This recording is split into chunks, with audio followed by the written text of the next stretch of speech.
Alright, so I guess if I hit the actual time, then it lets me just go straight to streaming, because if I hit start streaming, it usually makes me hit a second option. It didn't do that just now, but it looks like, it sounds like it's working over here. Let me skip this ad that's playing on my video. Nah, we're live, and I got a weird little thing on my head.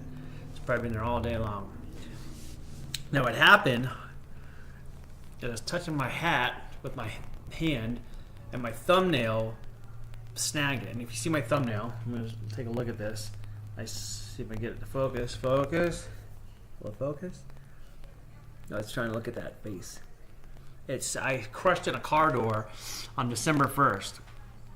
And it's starting to grow back, but it looks really messed up. But there's this little snaggy part here. I touched my hat, pulled out a thread. Super cool.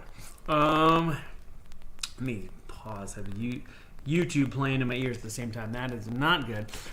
So, I got the 3D printable shorts, the test version printing right now, which I started today. I was going to start it last night, but I just couldn't finish it in time before I just got too tired. So, I put it on the printer a few hours ago, early afternoon. I think it's like 7 hours in, and then, let me see here. I'm going to switch to scene. I don't have a game on. So we're going to go to Prusa Slicer so we can look at my setup. So I didn't do any supports on the inside. And this is what took a while this morning, is that the interior portion here, I kind of tapered the interior to avoid this overhang, which if I didn't do that, this would be a trouble spot for printing. I'd have to print a whole bunch of support material all the way up just to support that ledge to get it to come out without too much issue. So I separated the inside and smoothed it all out. I considered going live, but I can work faster if I'm not chatting. It's nice to chat with everybody, but I figured I may as well just knock this out really quick and get on the printer. So currently, this is the setup. You can see right here it says 1 day, 9 hours and 7 minutes. That's with whatever settings I have here. The print is running, and I noticed that because it's exterior walls, it's running slower, and essentially both walls are exterior walls because it is, it is only 2 layers thick. So it's 1.6 millimeters thick around the perimeter. And looking at it in person out there on the printer, it looks good. I personally would like it to be just a little thinner. I think one wall is going to be too weak. I think if I switch to a 1.6 nozzle and do it 1.2 millimeters thick, it would be really like perfect. It would feel almost like a vacuum form part, but the 1.6 would print almost as fast as the 1.8. I could do it just a little bit thinner layers. So I might try that again in the future. It's not going to be for a while. Just keep it in my head here.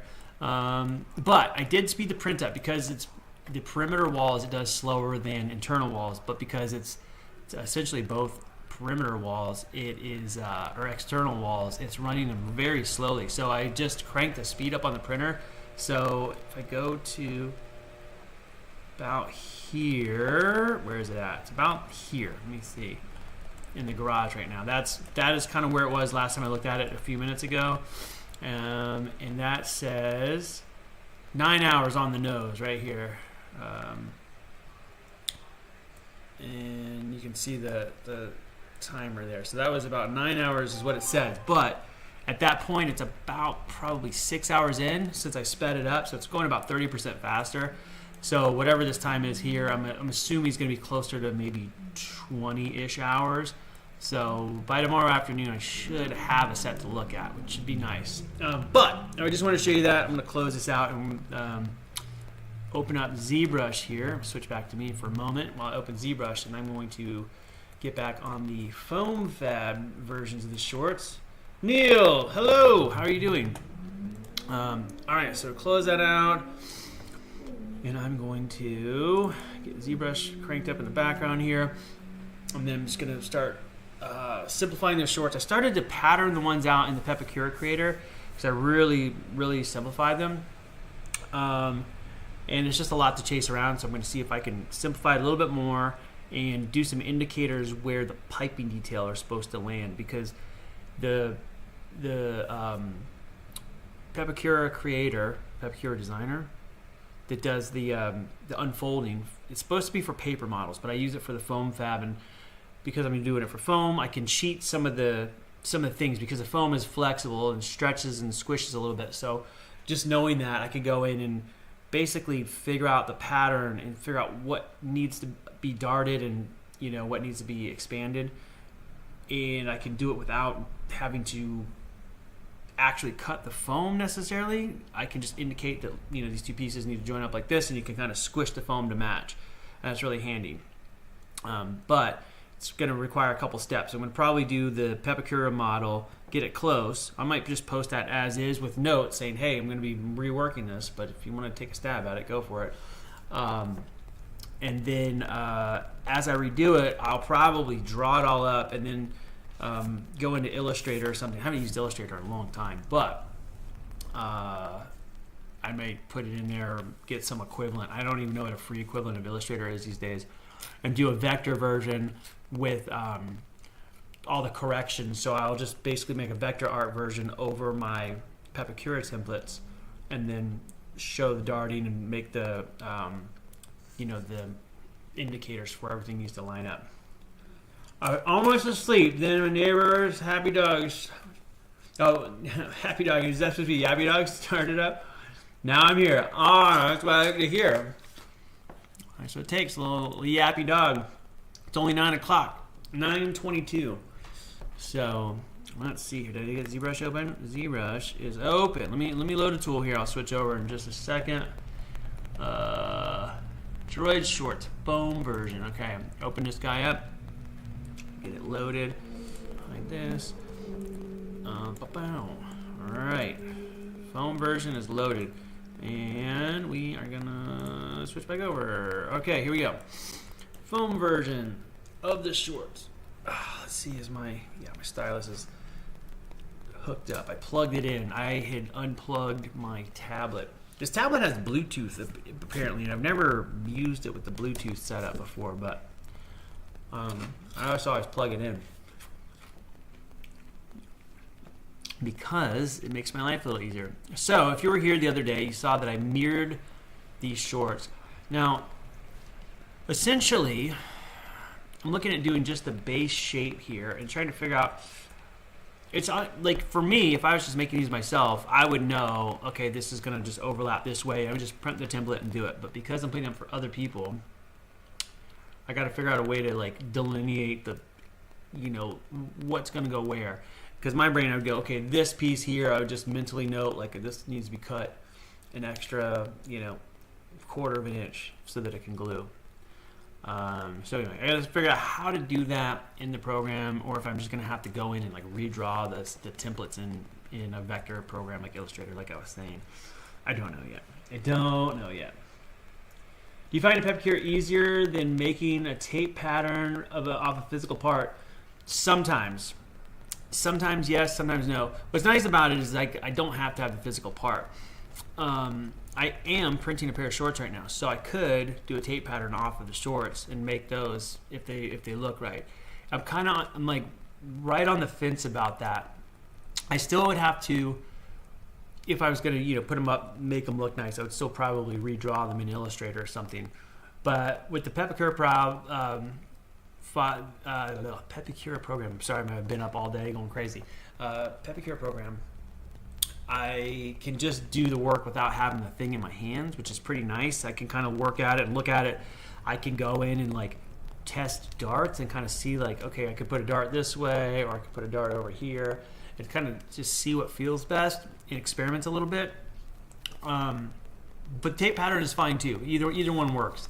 And I will have a physical copy of these tomorrow, so the tape pattern might be the way to go once I'm in it. I actually, for my droid legs, I did tape pattern for RE7 torso and legs. I actually did that exact thing. I made a tape pattern. It's in there, and I don't know if I'm going to break it up or not for. I don't know if I'm going to redo it in Pepakura, if I'm just going to use a tape pattern. Either way, I'm going to have to redraw it, I think, for the standard user. What's nice about the Pepicura thing is that doing it in Pep, but I cannot speak tonight.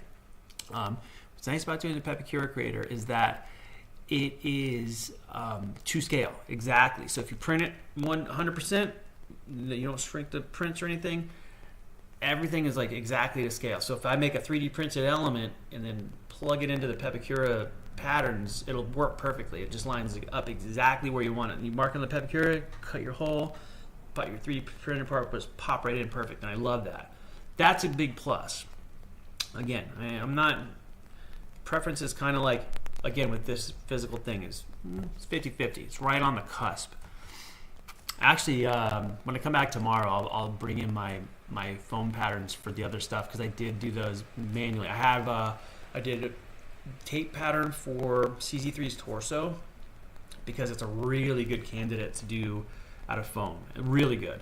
I mean, to the point where even though I'm making like a super screen accurate CZ3, I feel like I'll probably never wear it, because I can make a foam version. It'll be way more comfortable to wear. Way more comfortable to wear.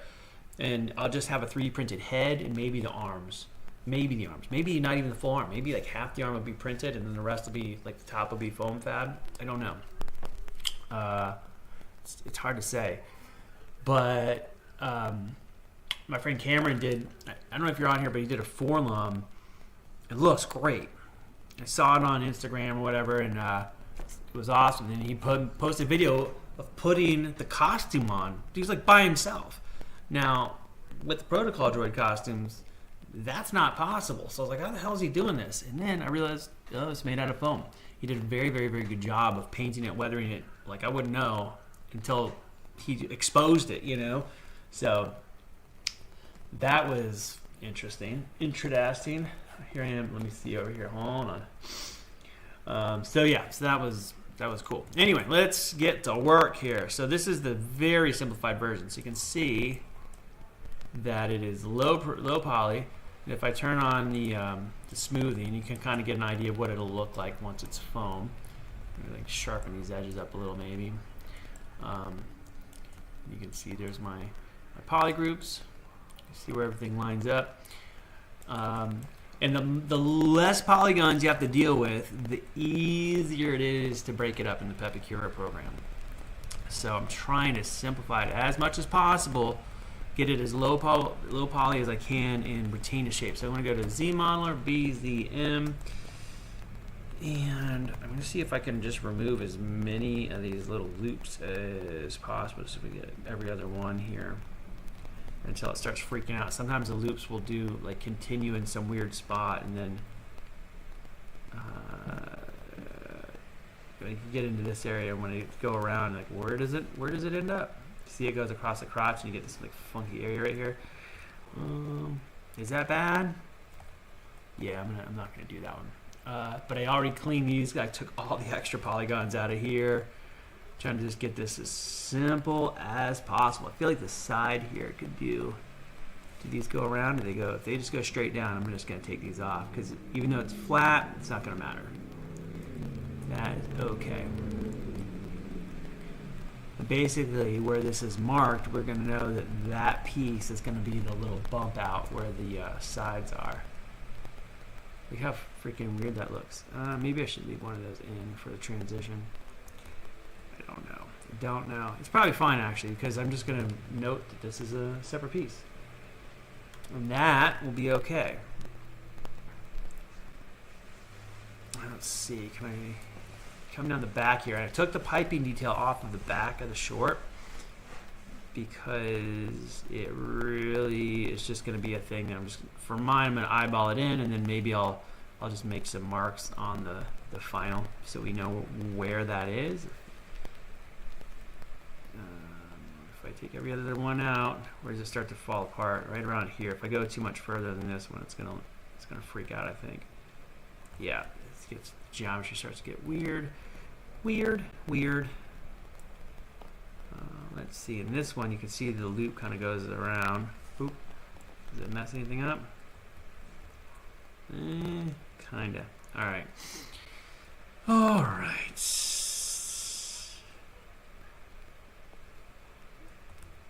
Yeah, I think I'm pretty close to my limit. Like if I start chopping these up, I start getting some weirdness in some places.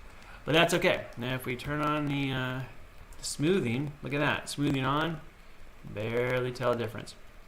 And I also have to delineate because this little ledge up here is going to be a separate piece of foam, and it's going to create the piece of purchase for this part, and it's going to create the lip, which is part of the piping detail on the back. So that'll be interesting. That will be interesting. It is to see PEP from this type of model. I'm used to seeing people use PEP from game files. It's kind of similar. I mean, it's basically the same concept. You know, a lot of the game models are pretty decent. They're very low res, and so I feel like you kind of end up with a similar result. Like when I bring this in the Pepicure Creator, I'm going to export this right now. I'm going to actually switch to me real quick because I don't know what the heck's on my computer. Let's say export droid shorts foam 3D object. Is this it? See, I exported it before and did a test the other night. And I'll leave ZBrush open here. Give me 1 second. What that is. Pepicure Designer 4. That's the one that I'm using. I'll come in here, file. Oops, file. Oh, no. Sorry, I'm getting lost in the menus. I'll be back over to my screen in just a moment.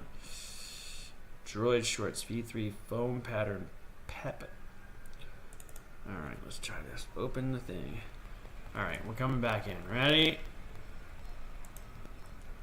And here we go. So it says 282 vertices, 82 faces, and 57 were deleted for data normalization. Okay, too many faces. That's what it says. 3,196. Wow, man, I am toasted today. All right, flip faces. No flip. And yes, that's the front. Finish. There's the dimensions. That looks correct. Say OK. So there we go. So this is the basic thing here. Now, if I go to unfold, it's going to make a million parts, and all of these, see how these things are? So I'm going to have to go physically attach some of these, but the problem is that where these red parts are, these are individual, each one of these red outlines is an individual part, something about the way it loads it up. So I'm going to undo, unfold, okay, and those red lines are edges, so we have to go to show object list, and you can see these are all the pieces. So you select all, and we're going to say unite objects. 2,735 edges were merged. Okay, so there's a couple little stragglers there. It's typically okay. Sometimes it's like they don't want to merge for some reason. Close. So like we got like a floaty guy here. Is it on both sides? No. Okay. All right, let's try it. See what happens. Worst case scenario, we go again. So we get like 100 pages of craziness here. So what we're going to start doing is, I'm going to put this down. I'm going to use my mouse. And basically, I'll slide this over. And we're going to go over here and just start combining pieces. We're going to go to join and disjoint face. Control N. And just start putting stuff into place. There's all these little floaty bits we're just sort of welding together. This is a little bit tedious, but once you kind of get the main pieces where you need them, it gets a little easier. This is kind of, I don't know. I think I was on here the other night doing this a little bit, but I definitely kind of like zone out. It's like sweeping floors or something. You can sort of mindless, easy to do. You see this little ridge here where you get this solid black line. This is a place where you really need to split two parts out. Sometimes you can re-weld them in a different orientation, and you'll get the gap in the pattern where you'd want to cut the foam. We'll leave that for now. We'll come back to it when we see them all together. Sometimes those, you can ignore them depending on how drastic this is. This one definitely is going to need to be cut somewhere because this is a pretty significant one. If it's really small, you can just typically sometimes leave those alone. Really depends on where it is. You got to weigh it. Does it matter? And sometimes you can indicate it. Maybe cut it, maybe you don't. And as we pull over all these little, there's like a million individual polygons. They're just, wow, that just brought over a whole bunch of crap. Let's undo that one. So it's kind of fun to watch all the bits go together. That's too big. All right, what was that piece I just grabbed? It's over here. All right, so this is like the crotch here. So what we gotta do is like split. You can actually come over on the model here and split pieces apart like this on the model. So we're gonna split it right down the middle of the front of the shorts here. And you can join and split things in this area if you need to. And honestly, what I'll probably do is once I've done this, I'll probably only make 1/2 of the shorts. Unless for some reason I need like a chunk of the crotch or something to be a single piece, then I'll probably just split it and you just mirror the pieces and stick them together.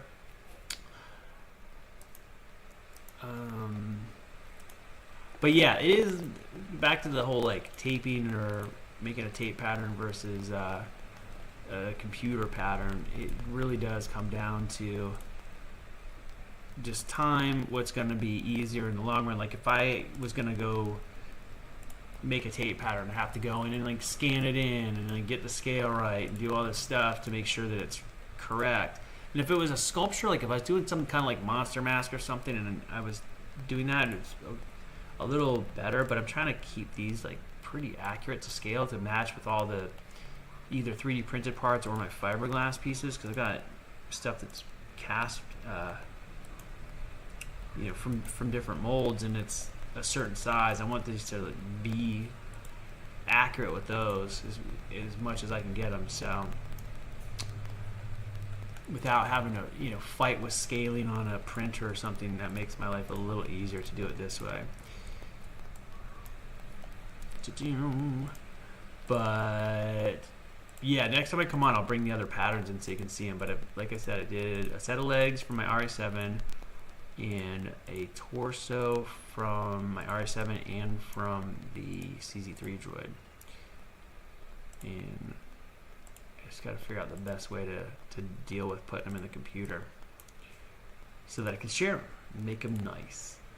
And it's nice to tell people like the scale is accurate. I don't have to do anything. Let's see here. Where am I at? So, got some wild stuff going on here. I'm all up in this taint area. Let's see.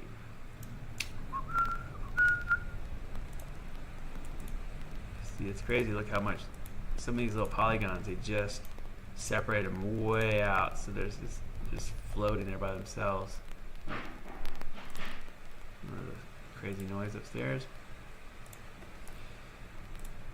I'm getting ready to put some more flooring in upstairs. And I gotta move all this crap around. I think now they might be moving a whole cabinet full of stuff so that I have space to work. Yeah, see how this line split here? I think, I'm not positive. Yeah, up here it didn't split. It's weird how I got like a complete border split on this one piece, which is okay. It needs to be split regardless. But I do like when they connect and then you make the split manually, it will number the edges here. So you get like a corresponding number on each edge, which is really nice because you can assure that the pieces line up where they're supposed to. That's awesome. We'll see how that goes. Could be worse. Alright, let's see here. I'm just going to be like connecting a million little parts for a little bit, just to kind of round it up. All these little strays. It's funny when it brings over the whole giant chunk of the model to somewhere else. And kind of make a big old mess out of it. Another thing that's nice too is just being able to, like, I can just save this file, come back to it later. So if I need to adjust it, I can change something in the file and then reprint the patterns without having to redo a whole bunch of stuff.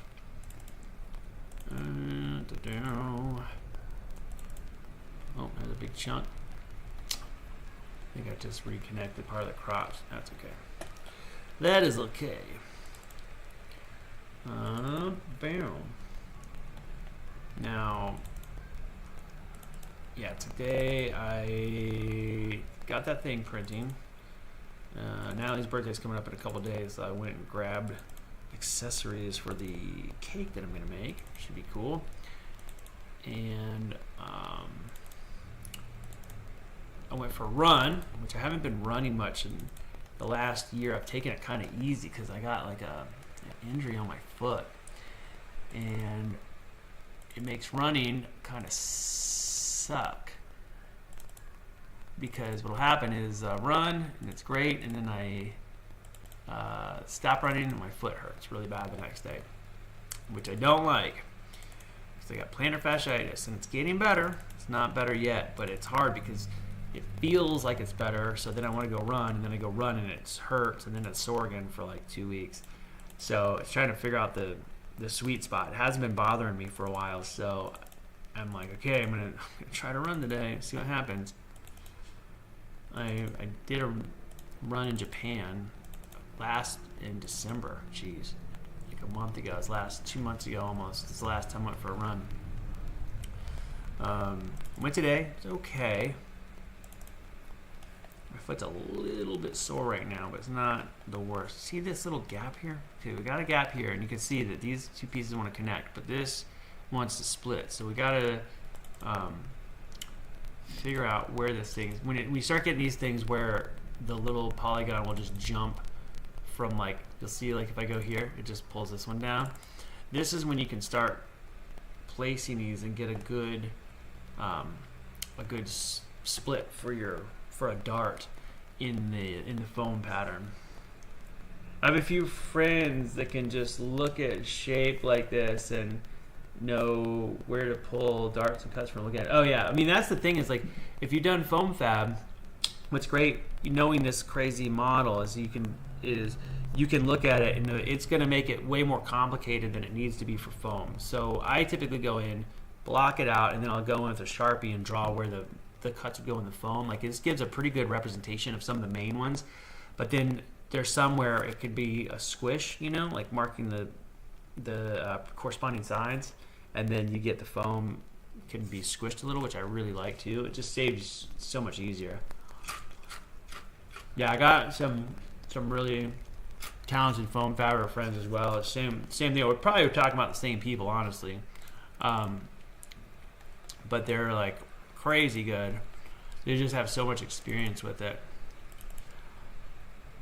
And yeah, I've done a decent amount myself, but some of these guys have been doing it for years and years, and they just know like every freaking trick.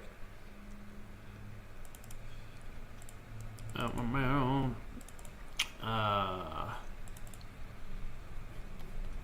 we go. It's getting closer, getting closer.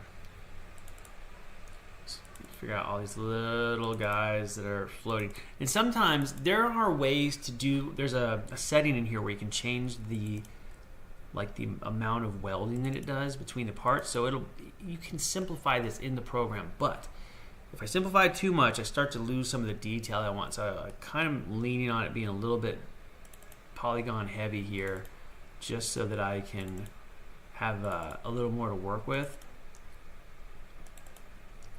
It'll make life a little easier in the end. So here we get to one of these things where the polygons are they're connected somewhere else, but they're kind of popping off one at a time. So I got to figure out where that split is, like probably right here. See that little guy? So work these out. prefer to get as much together as possible, even if there's a lot of overlaps, and then start walking the seams out to the edges from the side here.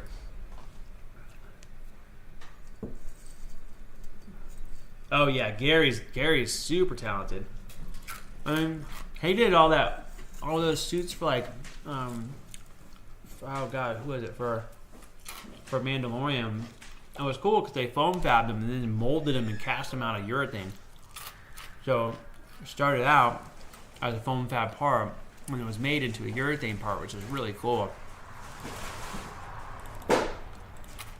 Yeah, Gary's a very, very talented dude.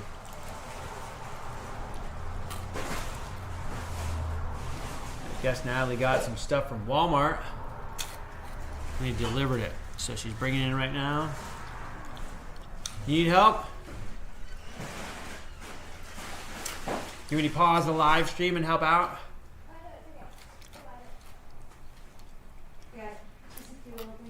I got some root beer too. You did? Yeah, we got so much root beer now. It's going to be awesome. All right, so back to the Space Cadet action here. Test. Bring all these pieces over. Try to figure out what's what. This is it. It's just a hangout session while I connect little tabs. But again, once these are done and they're all connected up, it gets a lot easier. It's all these little things here that make it look insane. So many just stragglers. It's probably making everybody nuts. Like, why are you doing it like this? I don't know. It's fun. Enjoy it. So, look at all this craziness.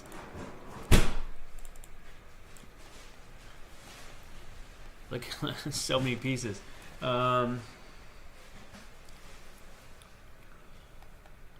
there's my friend Ted Haynes. He's one of those guys too. It's just amazing. And Bruce Mitchell, super freaking good foam fabricator. Fred, oh man, what's Fred's last name? I worked with him at Spectral Motion. That guy's really good. Really good. The same kind of thing. He'll just like freehand it, basically like freehand the thing and then cut up like the scrap foam and make the patterns off of the freehanded foam that he did. That's really cool. It's really cool. Very nice. Alright, so you can see this. See how these pieces are overlapping all funky and are fighting, so it's connected somewhere. Or it should be. Excuse me. You can walk it to the edge. Something in my throat. Wow. Is that better? I don't know. Listen to my voice. It sounds crazy right now.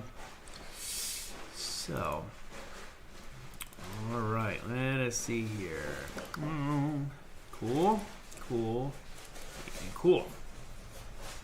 You ever tried vacuum forming foam? Yes, I have, and I've seen it done at a couple shops where they've done it, and it's looked really freaking cool. I did like a what do you call it? I did like a heat pressed foam for some pairs of shorts like this, actually, and it works. And I ended up not using them for some reason. I did them for that thing. I think I showed it on one of these like a week ago. I did ones for the Kimmel show, and I did a heat formed foam part off of my vacuum form shorts, and it almost worked. There's some reason I didn't stick with them. I ended up doing another version of them, but yeah, some of the shops that I've worked at have done some vacuum form foam stuff, and it's looked really good. The consistency is great. Actually, with these shorts would be a very, very good candidate for that. And as I work these, because I'm working on these files 10 different ways, I'm going to do a 2-piece shorts that can go together, 3D printable, just like the ones I'm doing now, but they'll just go together like the vacuum form shorts. And I think I'm going to use those pieces as I make them, I'm going to close them up and make them into bucks so that I can actually do back form versions of my shorts that I make, because you know, the other ones that are out there I just don't like as much. They're not bad, they're well made, they just I don't like the fit.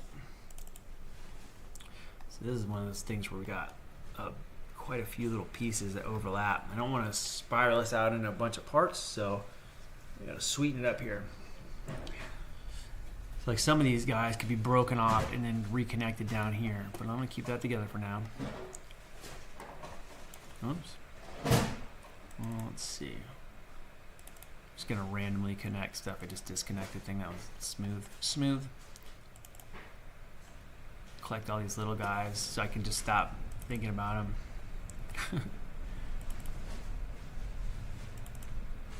There we go. So fun, so entertaining. And it's like find the little gaps here. I wonder why it does that, like how the program is breaking this up. If you change the angles in there, it'll, like, you can control how many separations it's trying to make and how clean the cuts are. But again, with this, I'm trying to keep them a little bit high res so that I have more control of where the gaps are going to be. And then as I print it, they should be nice and accurate and they're done. Holy Pepicura, that is right. That's what you think there's an unholy Pepicura out there somewhere. It might be this one actually. I've done a few things that were like make this look pathetic, and it was a long time to set them up, but they came out really good in the end, and it was just a matter of the setup time. But again, it comes back down. Like, you want to tape this up, that could work. Be pretty nice. Is it going to be faster for me to tape it? You know, copy, especially if I'm working for miniature. If I'm working for something the same size, like for my droid parts, they are to scale already, so my patterns are correct right now. But if I work from a little sculpture or something, and then my phone has been, if I worked from like a little sculpture or something and had to go blow it up to scale, figure out the proportions, that would be more tricky. My phone is freaking freezing. Hold on 1 second. I'm getting an email. Let's see what it says. It says commercial Friday the 21st and Monday the 24th. Experienced male hockey players. That's not me. I don't know anything about hockey. I don't know why they sent me this one. Sometimes they're like, you can do some sporty stuff. Here's the thing for, is it same commercial? What's this one? Friday 21st, Monday the 24th. Experienced hockey referee. Also not me. So, boy, they're really just looking for hockey players. So, it's a bummer I don't play hockey because commercials pay a lot of money. So, much respect, Pepicura designers. Yeah, it's not hard to do. It's I think if you can 3D model, and especially if you've made the model and you know where the things are going to be, you can have your reference right here, so you can pretty much look here. And once you have all this nonsense kind of together, it's a lot easier to look at. It doesn't look so insane. Then it's just go around the model here and then do your splits, and now these like big chunks of stuff will break up into the individual parts. It makes it a lot easier. It looks way more daunting than it is. Again, like to see like these little bits here that are trying to get away. So the sooner I close these guys up, the better. And of course, everything wants to jump around, but yeah, so get this stuff unified and I'll start splitting the pieces and it'll be a piece of cake.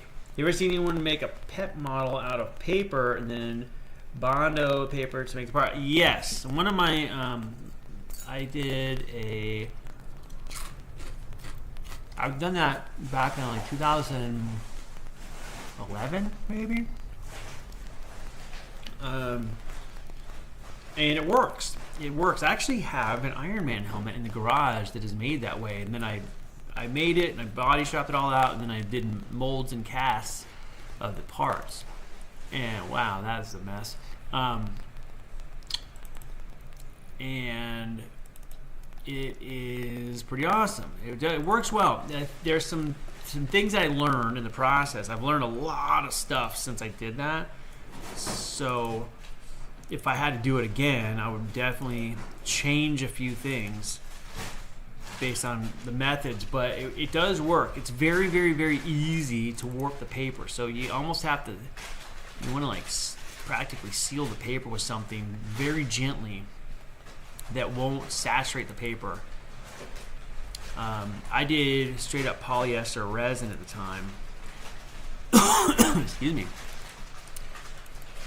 And then fiberglass, Bono, the whole nine. And once it's stiffened up, it's pretty easy to work on. It's like not bad, and dimensionally it's very accurate. It's awesome.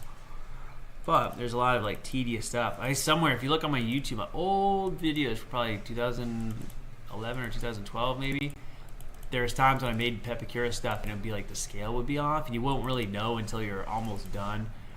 So I like make things and I would just smash them on camera because I couldn't use it at that point. It came out wrong, and you don't know until you have it. So, but yeah, it's actually a pretty handy method. And for some things, if 3D printing wasn't available now, which at the time when I did that, 3D printing wasn't a thing that you could just. It wasn't as available like it is. Like you couldn't. Desktop printers were super expensive. I couldn't afford one, and to send them off to get stuff done, I would send stuff to Shapeways, and I started 3D printing around that time, but I was like sending stuff off and having it done at Shapeways or some other service. I'm trying to remember when I got my first printer, 2015 maybe, 2016, I can't remember, but it was the first time when I knew that they were actually becoming affordable. But before that was how I did stuff. I would print up, patterns and make it that way. And it's still totally a viable option for a lot of things. So I like knowing how to do it if I need to. Shapeways is expensive as hell. It definitely was, but the prints are really good. Some of the parts that are on my 3PO suit now to this day were originally Shapeways parts that I would buy a part and mold and cast. I figured out the stuff too, because when I first started getting stuff from them, I figured out that if I was just molding and casting. I wasn't using the parts directly, except for a handful. I think what did I do? I think my initial suit, the arm pieces, a couple of the greebles were 3D printed, but I was basically getting the prints and then molding and casting the parts and clean them up. And what I figured out is that I could make them hollow. So I could make them really hollow. It's super, super thin-walled, hollow prints. And I would print them. And because it was based on the material cost, the price would be way cheaper. And I also figured out that if I made it super hollow, super thin walls, they changed the specs actually like a year after I started doing this. I don't know if people were like just printing stuff too thin, but I would make it really, really thin and then not make a big enough exit port, because you have to basically make a little hole so that the computer reads the inside of the thing. It doesn't register it as a solid piece. So you have to hollow it and then make just like a little hole to the inside so the computer can see that it's hollow. And I figured out that if I made that hole super small, the computer would figure out that it was hollow, but the powder that they print with, that nylon powder, wouldn't come out of the inside. So it would essentially be like a super thin wall, but it would have like the powder in it still, so they couldn't take it out without breaking it apart. So they'd send it to me and have a whole piece. It wouldn't be solid, but it would be like reinforced a little bit, so it couldn't get crushed, which was really good, because then I could once you spray paint them, I would use that really thin like Krylon primer, and it kind of absorbs into the surface a little bit and stiffens it up. I don't know if it bonds with the powder inside or what, but worked great. And so like the knee pistons that are on my suit right now on my 3PO, they were copies of Shapeways parts that I made, just exactly that way. Yeah, and that's the thing is they have metal parts too, and there's some other places that do metal parts, and I haven't considered that in a while, but there are pieces that I would like to print metal eventually. It's just the same thing. It's cost prohibitive, and I don't need metal parts. They're just cool. So, you know, you gotta weigh it. It's like, okay, what's really worthwhile? And I found that with all the 3PO stuff that it's really sort of overkill half the time to do anything out of metal. It just doesn't need it. Look, if you paint it shiny, it looks just the same, and there's a lot of times there's not really like a strength benefit to a lot of the pieces being metal. It just doesn't matter. So I stopped caring. I've got a bunch of brass parts for the suit. I've got brass eyes and all these arm pistons and all this stuff, and now I don't care. I prefer the 3D printed ones. They're lighter. I would like to eventually do machined the little pistons on the arms. I would like to have those made out of metal, just so I don't have to worry about them. And the 3D printed ones have held up really well, but it's just nice to know that those parts are sturdy. Everything else, meh, it's fine. And the fact that they're doing like the sequel suits, where the Force Awakens suits were 3D printed, and then they did copies that's like super high impact resin, you know, semi-flexible resin, urethane, very, very sturdy. All right, we're getting close to having to stop fiddling around here. All these little pieces are almost sorted out. We can start cutting this thing into a usable mold.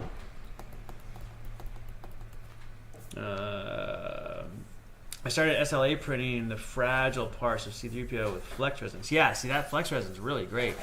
I've been doing a blend with the what is it, oh my god, Soraya the ABS like, and the Tenacious, and you mix it like 60-40, 60% Tenacious and 40 of the ABS like, and you get a pretty good blend of properties there. Come back. All right, look at this. We got a big mess of parts here, so let's start figuring this out. Full brass 3PO would be badass. You know who has a full brass C3PO? It's Adam Savage. He's got a whole suit. It's full brass. It looks like made out of saxophone or something. It's really cool. It's actually surprisingly, for what it is, it's like handmade. It's pretty accurate. It's pretty well done. It's definitely not perfect, but it's impressive.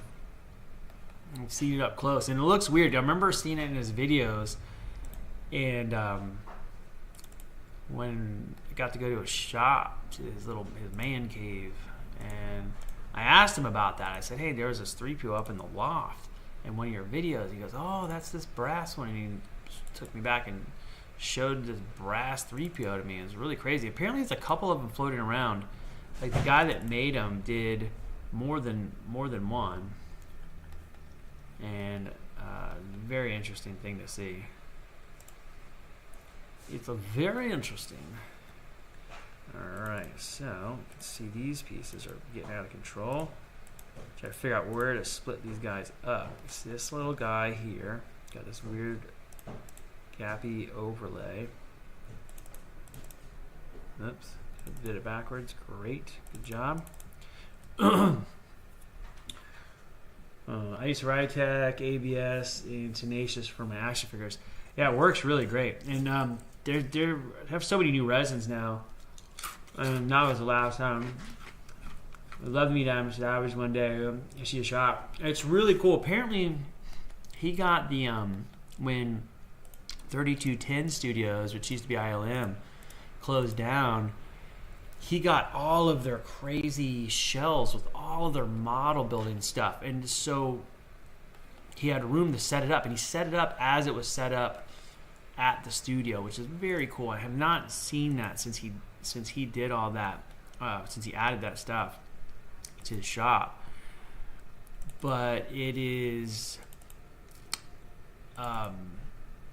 when he did it, sorry, I spaced out for a second. When he did that, he basically took out the whole little man cave area that he'd had for so long. It was really cool, and that was kind of a bummer. But apparently, he's gonna put it back somewhere else in the exact same configuration. Like he super meticulously labeled all his stuff and boxed it all up in really specific order, and hopefully it comes back somewhere else, because it was just neat to go there. And he's such a nice dude, and he's really, really genuinely excited about all this stuff. Like he just, it's cool. Like everything he's got has a cool story, and he loves talking about it. So if you go in there and you point at things, he will just light up. Like, oh man, this came from wherever, and it's really interesting. When I met him, I don't know if I talked about this on here. I met him at BattleBots, and Natalie and I, my wife, went to see a live taping of BattleBots, which was cool. And we just got the tickets to see it. We didn't know, but my friend Fawn was one of the judges. And you guys might have heard this story before. If I tell it again, I'm sorry, but just in case someone didn't. My friend Fawn was one of the judges, and I didn't know this going to the thing. It was just random, like he was there. It was cool. And then Adam Savage was the guest judge. When I went over to say hi to Fawn, he goes, Adam. He goes, this is my friend Gordon. And he introduced me. So I had a good introduction from like a good friend of his, which was nice. So I didn't come off like a total, not a weirdo, but he has a lot of fans, and it was nice to be kind of like separated on like more professional level, I guess. And I happened to know he was working on his Martian suit, and I knew what one of the pieces was that was on it, and I'd seen it on the casting, and I knew the actual physical part, what it was. And I looked up online, and I saved it. And this was random, just a few weeks before we met, I had done that. And I was going to pass it along to Frankie Bolito, who was helping him work on the suit. And I forgot, but I had it on my phone. So when I saw him, I was like, "Oh man, I saw your suit. I know one of the items, and there's a found item on this thing." And I showed him. He was all like, "Oh my gosh, this is great." So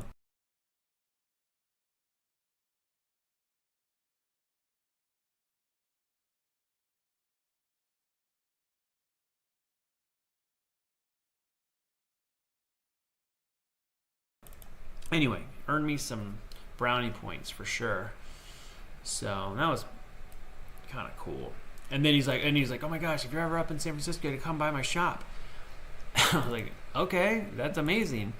And he goes, "Get my number from Fawn," and that was awesome. So I was like, "Okay, cool." And then I don't remember what was wrong. Something silly, some small stuff just needed to be fixed, battery replaced or something. And we'd gone up there, and my phone is going off. I'm getting 2 alerts. Sometimes that's the thing. Sorry. Is it what I think? No. Don't know what that was. But sorry, guys. Went to Lucasfilm, and I was like, man, Adam Savage told me if I was ever up here, I need to go to his shop and let him know. But I didn't have his number, and it had been a long time, so it was kind of awkward. And I wrote to Fawn. I was like, "Hey, Adam Savage said if I'm ever in San Francisco, come to the shop, give him a call."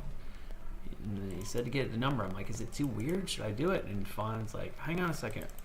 And then he texted back a minute later and gave me Adam's number. Like, "Here's Adam's number. He said he's gonna be at the shop for this long. Give him a call." I was like, "Oh my god!" So that was it. He said, "I'll be at the shop till this time. Come over." And it was the fastest trip to Lucasfilm ever, because going up there is always cool. And that time we were like, "We gotta go." And we hopped in, did the thing, and we ran out and went over to Adam's place. And it was awesome. He's a very, very, very cool guy. I'm very stoked. And then later, I ended up making a C-3PO for him for his Chewbacca, which is after the first time I'd been there. I was kind of hoping that when I made it, I'd get to go back up, but Norm had come down from Tested, and he was going to be at Monster Palooza, and he was able to pick it up for me there, so I didn't get to go up for that one, which is a bummer. But then I ended up going back up there again later for something else. So I've been to his place twice, and it was fun. It was quite a good time. He's got a lot of freaking neat stuff. A lot of neat stuff just kicking around, and you're like, oh my god, this is cool. It's just here, it's hanging out. What's cool about his place is he has it like super organized, but it's also crazy. There's tons of stuff. It's dense with like just stuff everywhere, but it's somehow organized at the same time, and I admire that because I wish I could get my brain to do that. It's very, very difficult for me because I've got tons of stuff, but setting it up where it looks cool is not my strong suit. I really wish I could do that better.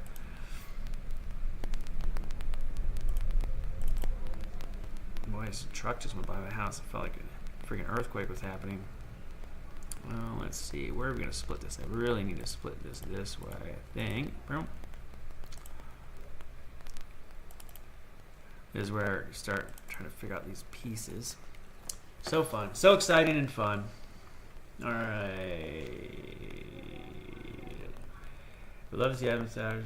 I think he's too busy these days. He is very, but he's always very busy. So since I've known him, the 2 times I've been to his place, I lucked out. There's another time I was in San Francisco, and I wrote to him. I said, "Hey, we're up here." It was kind of last minute, and I said, "Oh man," he's like, "I'm out of town. I'll be back at this day," but we were going to be gone already. I think he's going to be back like the next day, but we were only there for like an afternoon. His R2 went to the Smithsonian. I saw that. I have a picture with his R2s. Let me see if I can find it here. Hang on a second. I'm gonna go back to me real quick. I'm gonna look around and see if I can find it. Cause I do have. Look at this. This is this guy, man. I was gonna critique one of his videos. I wonder if he ever posted it here. Chapters of Chester. This guy I follow on Instagram. He did something the other day. He makes props, and then he did this mold the other day, and I was like, what the absolute. I couldn't. I thought he was trying to prank us or something, and then he wasn't. I don't know what he was trying to do. It was crazy. So I got real mad about it, and I was going to do a review of his video. I had to cool myself down. I was like, don't say anything mean, Gordon, because otherwise he seems like he'd be a nice dude. Here's the picture of Adam's shop. Found it, but down. All right, let's switch back over. I'll show you my screen again. Yeah, boom, there's Adam's shop. There's me sitting in his Star Trek chair, and there's his R2 that went to the Smithsonian. But look in the shelves here. Look how much crazy stuff he's got. All these things, all this stuff, man. He's got Nazgul gloves and Freddy Krueger gloves and little Spock and like so much stuff. Like all these cabinets, like this Maltese Falcon and Terminator. Just stuff everywhere. He had like a gigantic freaking dinosaur head above it in there when I was there. And this 3PO is vacuum formed with real gold, which is nuts. It's not treated like like silver and then sprayed gold. It's like actual gold, which is pretty crazy. And apparently, like the amount that it takes to cover it is really, really, really tiny. It's still expensive, but it doesn't take very much at all to like cover an entire suit with like real gold, which is nuts. Yeah, that's creepy ass shit down here. That looks like, I don't even know what that is. There's stuff here. I took pictures of all these cabinets and I'd go through and look at them. There's stuff that when I was there, I just looked past it because there's something else cool, and then I'd look around and take a picture of something cool and not realize there's something even cooler right behind it because my brain was too fixated on whatever it was. But anyway. Let me see anything up top here. I can't remember. It was like so much neat stuff.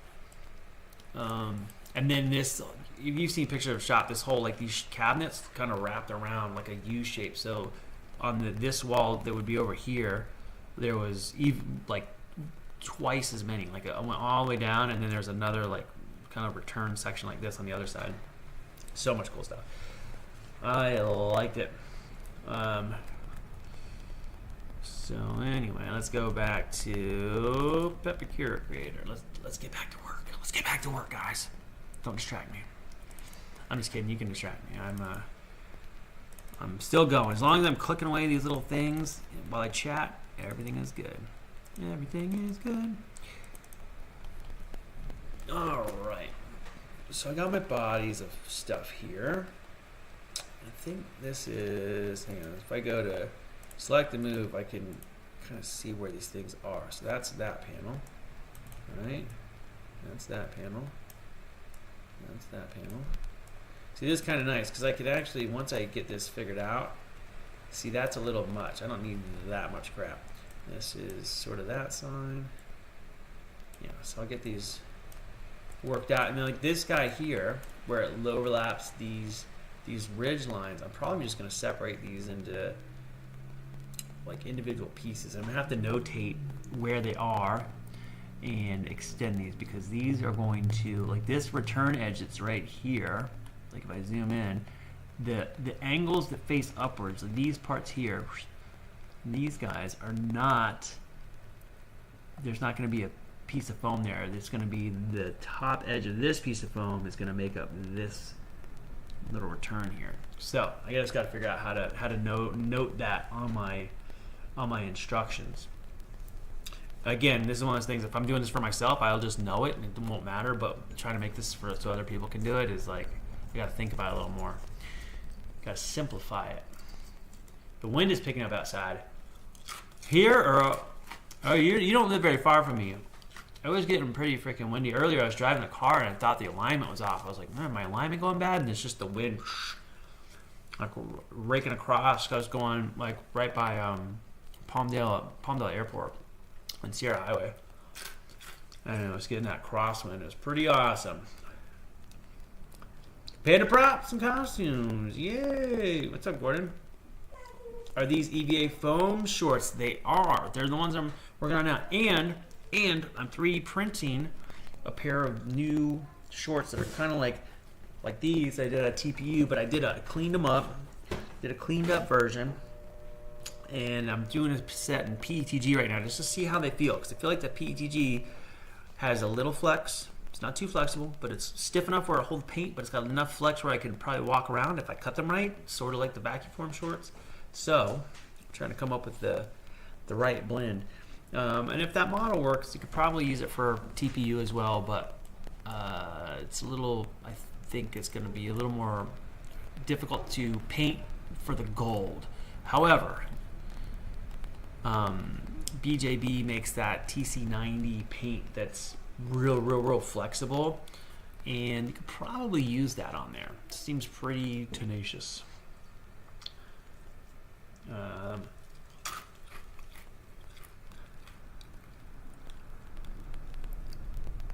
Adam's shop looks like Smash paint place. Yeah, it's pretty freaking cool, man. It's very fun over there. Can you smooth TPU enough to 2K Chrome? Yes. I've seen some people get it really smooth. Like I think it just comes down to a lot of coats. So you just do multiple base coats, and like clear coat, which self levels pretty nicely.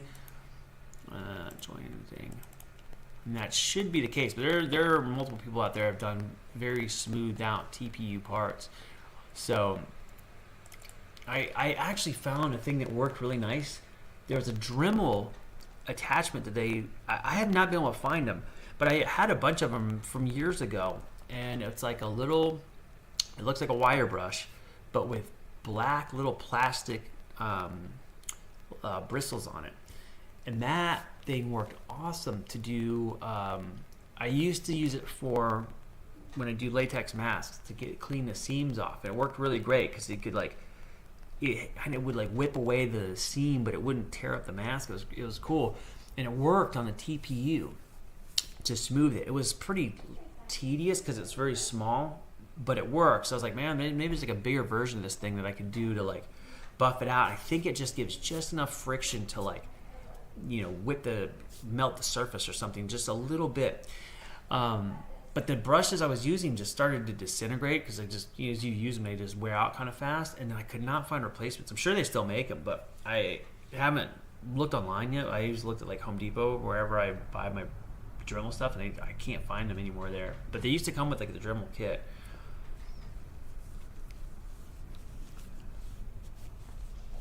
I just had that same thought. Yeah, that worked pretty awesome. But typically, like for stuff like that, if you could print it reasonably smooth, I just flood it with clear coat. So if you can get a flexible urethane clear coat and just do a few passes and have it self level, it'll look fine. Especially, I mean, if you can get like they have some of the flexible bumper paints that are flexible, but you can also kind of sand them. That could be helpful for like base level of filling. Are you looking for Sassy? Yeah. She's right under the chair right there. Sassy. All right, my cat's in here hanging out. Natalie's scaring the cat. Oh my girl, I don't have it. I have black plastic things for my Dremel. Yeah, they see the things they work really great, but they're small, so it would just be a tedious thing. But if you're printing something small and flexible, it would work great. Like if you did like a set of rubber hands or something, it'd probably work fine. But for shorts, you need something bigger. But again, like whatever that material is, that little plastic little bristles seem to work really well on the TPU to smooth it. I've used felt polishing cylinder for latex on my Akbar hands. See, yeah, that's kind of like the thing. Like those little wheelie Dremel bits do a good job on latex stuff. Try the beige felt bullet shaped tips. Those work great on latex. Yeah. That's freaking cool, man. I have tons and tons of Dremel accessories, like just heaps of them. Tons of them I haven't used. I've had for years. Sometimes I get like the big variety pack and I use like a third of it, and then the other stuff just goes in, and I buy the same thing again because there'll be some weird specific things that's just cheaper to buy in a kit, even though I don't use half the other stuff. So I've got a lot of polishing bits and stuff that I just don't use. Probably if I was making jewelry or something, it'd be really handy. But I have those beige felt bullet shapes. I have a bunch of those actually. I totally use your tip anytime I have spare 2K clear not being used. I just throw out paint because that works. The 2K clear is really good at self-leveling. It's the same thing. If I paint something, I don't care if it's tinted or whatever. If I have a prop in the back that's just kind of hanging out waiting for finishing, I will just put that extra paint on there, just layer it up, especially if it's not like crazy detail. It's just, a bunch of smooth surfaces. It's so good, and it's easy to sand once it hardens up, which is really nice. Bench grinder, not angle grinder. Yes, the bench grinder, not angle grinder. All right, sorry, I'm gonna make sure I get back to action here. Look at how these pieces cross over. Out of pain. All right, this has to be. I think that this is. Let me see. I think this is actually supposed to separate along here. I think that this piece is that. Wow, it looks so. Oh, I see. This is. I see. So I was looking at this funky. So this is the side there. Cool. And then this. Start recognizing what's what. And again, these upper facing areas, these are actually going to get deleted from my life. I might use these for my reference when I make the first pass at this by hooking this onto here, like in a way where I can just notate that okay, this is gonna overlap, like this, and this line represents the actual cut, and this is actually like return that gets glued or something. I don't know. Let me back it up. I don't need to do that. I'm making it more confusing sounding than it is in my brain. I have a Buffy Mill angle. Oh yeah. Bench guard angle. Yeah, I saw that. So that's Buffy will actually probably work pretty good on this. On a bench grinder. That actually might work well on TPU. It's just like the one I did here. If I printed it a little. What the thing is, like with these shorts, these didn't come out right. You can see like the butt got kind of messed up. What had happened is my the carriage for the extruder was a little bit loose and it would like rock like this. I didn't catch it right away, so I got this far and then it was like doing weird stuff. And when I tightened it down, then the rest printed okay, but I got like these gaps here, which is a bummer. But the leg thickness here, I like this for the shorts, but up here I'd want it to be thicker. So I physically have to go in and manually sculpt the inside, which is what I did on the PETG shorts. PETG. God, man, I cannot talk tonight. So like where this overhang is, on the other ones on the inside where it just kind of like has a big return that should have some support material, I just angle it up so it should support itself, hopefully, if I didn't mess it up, which would be much better. Let's go in here. Let me keep working here, guys. Let me keep working. Keep talking to me, but I'm also gonna. I gotta stop distracting myself. Is what the problem is. All right, let's see. Gonna join this. I think this section here. Let's see. This should be one of those. Where is this? Right here. Oh, that's the back. Okay. So this part here. Let me split this. And I get some indication because I wanted this little panel right here is that side panel where the button goes. So I need to sort that. That is this right here, right? Just split this apart. That's kind of good. You start figuring out what pieces are what. There we go. Got this little guy. Ah, boy, the fun. The fun never ends. Ba-ba-bam. All right, let's see here. What are we looking at? Live chat action. So anyway, it's been interesting doing a bunch of live streams because you hit the stuff where there's so much stuff like this that I do on my own and it's so boring, and it's nice to be able to chat with somebody, but then you guys are also watching me do boring stuff, and that's maybe interesting. I don't know. Don't know, and I always hope it's useful. Like maybe someone gets something out of this. I've watched many times where people will be doing some mundane stuff, and to me it's helpful. But again, like I don't want to assume. There we go. All right, I'm gonna pop this guy off. Connect this here. Start figuring out where these, like this one here is another place where there's kind of a dart that I can undo. There's a SpaceX launch tonight, and I missed it by like 10 minutes.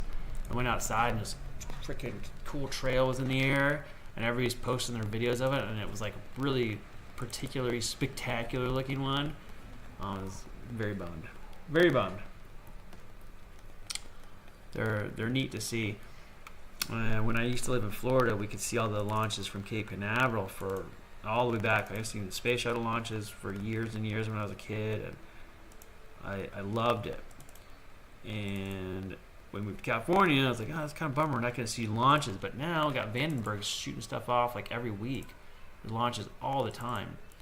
And they're usually cool to watch, but some days it's just that, like, just the right time where the sun is still, like, in an angle where way up in the atmosphere you're still getting sunlight. So even at dark here, the trail, when the rocket gets high enough, it's up in the sun, and it looks really freaking cool, in my opinion, of course.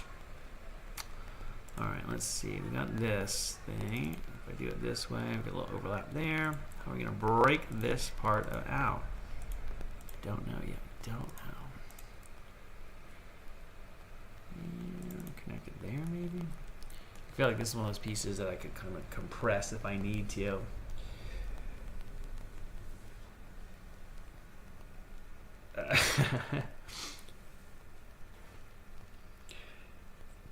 Assuming it makes the 3PO. Well, makes an ass out of us both. That is for sure. Out of you and me. I used to say that all the time. I used to say that all the time. All right, cool. Let's see here. And then I don't know what you guys are up to. QM. I did a makeup sat for a caveman makeup the other day, and that was pretty fun. And I think I'm doing another one this week on Saturday maybe or Sunday. I don't know yet. But it will be cool. It should be cool. It's kind of like a sort of a zombie looking face for this next one, which is, I've done a lot of zombie stuff before, but I think we're gonna dress it up, and my friend's got like a big old casket and stuff, so we're gonna do some, try to film something creepy with it. It is an excuse to have some weird shit on my face, that is for sure. For sure. But I'm printing SM33 head now on my bamboo. Oh, that's cool. I've seen some of the models out there, and it looks really good. I'm very curious if someone like got close and got a quick scan of it or something on the phone, because the models that I've seen out look good. Now, I haven't seen them in person, so I don't know how the scale is compared to the real one, but it is definitely a freaking cool droid. I got a very, very good look at it on set when we were doing Skeleton Crew, and it was cool. It was really, really cool. It was a big puppet. And Rob, what's his last name? Ramsdale? Rob? I think it's Ramsdale. I think it's his last name. But his name's Rob. He's a puppeteer that was basically did all the SM33 stuff. Really, really nice guy. And works for Legacy Effects. Super talented dude. I think he helped build the puppet as well. But I got to spend a lot of time around SM33 on set. Almost every single day I was on set, I was there with that droid, and I'd look at it all the time. And when they weren't using it, I would go look at it. And when they weren't, nobody's around, I would put my head inside it. I looked all around that thing. I got a good look at it. And I learned about some of the construction stuff too, because it in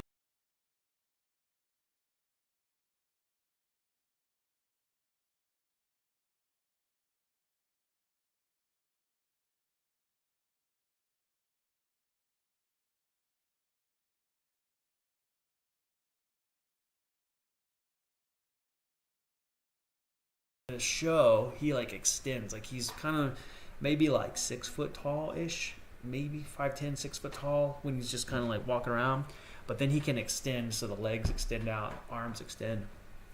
And whenever they do those scenes, they'd have to go in there with an Allen wrench and open them up and cinch the stuff down. So there were different kind of modes that he would be in. It was pretty cool. And the head was animatronic, so it's like a puppet, so Rob had the hands like this with the kind of Bunraku style puppeteering. So the feet were hooked up to his legs. He kind of wore these hockey shin guard things, or baseball catcher shin guards that had the connectors hooked to them to walk the puppet's legs, and then his hands would work the puppet arms. But the head was controlled by someone with a RC controller on the side, and when they would shut it down, it would just flop so violently. It just looked like it was gonna break every single time they did it. Did I get lost? I'm printing an SM33 on bamboo. That's awesome. Did I lose? Oh, look at that. That's so weird. It said it's back on, and then it went down. I wonder if did my chat shut down for a minute? It was so weird. That was so weird. I saw a comment pop up and then it just vanished. Yeah, interesting. So if you guys can hear me, let me know. I don't know if my thing's still working or not.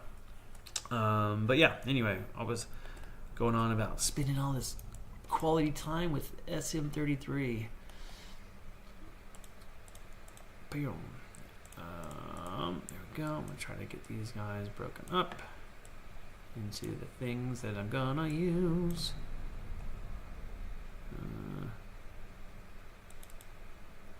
Get that. Okay.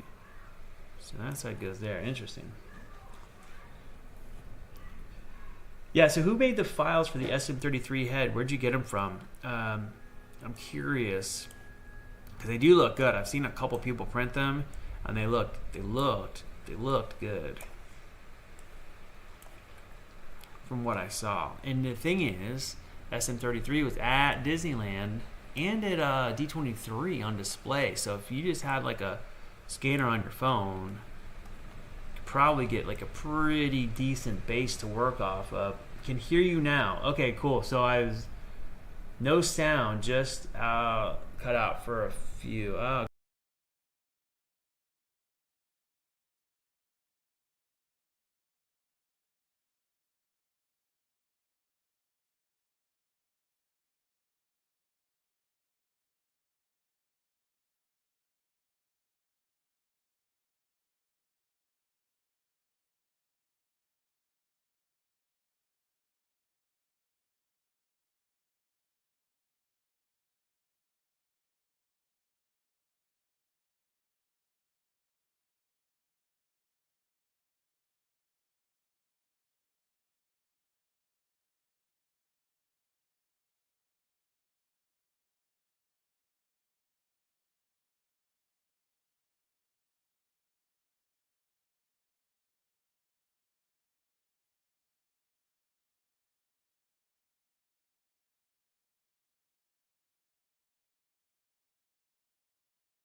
Wow. Okay. So, sorry guys, my camera. Let's see if it pops back on. If it syncs back up. So it turned out when I disabled my camera, I was like, you know what? I'm just going to turn off my camera so you don't have to look at me. But then the audio, it won't matter if it's lined up. But apparently that disabled my microphone too, which is in my camera. I have a separate microphone that I was using upstairs when I would live stream, and maybe I need to hook that back up. Let me see here. This is terrible. I might have to stop. This is getting ridiculous. Let me see.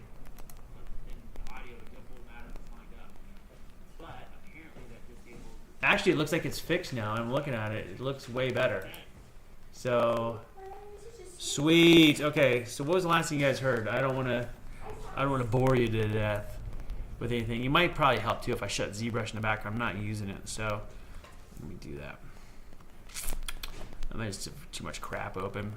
Too much processor intensive crap going on here. No. All right. I just shut that thing. Okay. I just shut my ZBrush and I didn't save, which is probably okay. I made like 2 changes to it, so it's okay. All right. So, what was the last thing you guys heard me say before I lost control of my life and the situation went to hell in handbasket? Ooh, Duolingo's flagging me. That's what that is. My phone's making a noise, and Duolingo's like, take your lesson. Don't mess up your streak. All right. All right, here we go. Cool. You fix it by turning it off and on again. Yeah, that's what I guess. When I turn the camera on and off, it lined it back up. It's very weird. I wonder why it does that. But now I know. So next time it does that, I can try that trick and hopefully it'll work. Hopefully we'll fix it.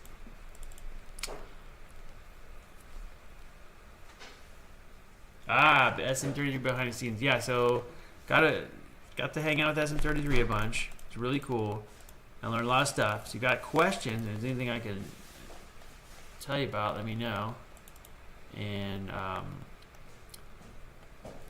the head was an animatronic thing versus like the rest of it was a manually puppeteered. And it was very cool to see in person.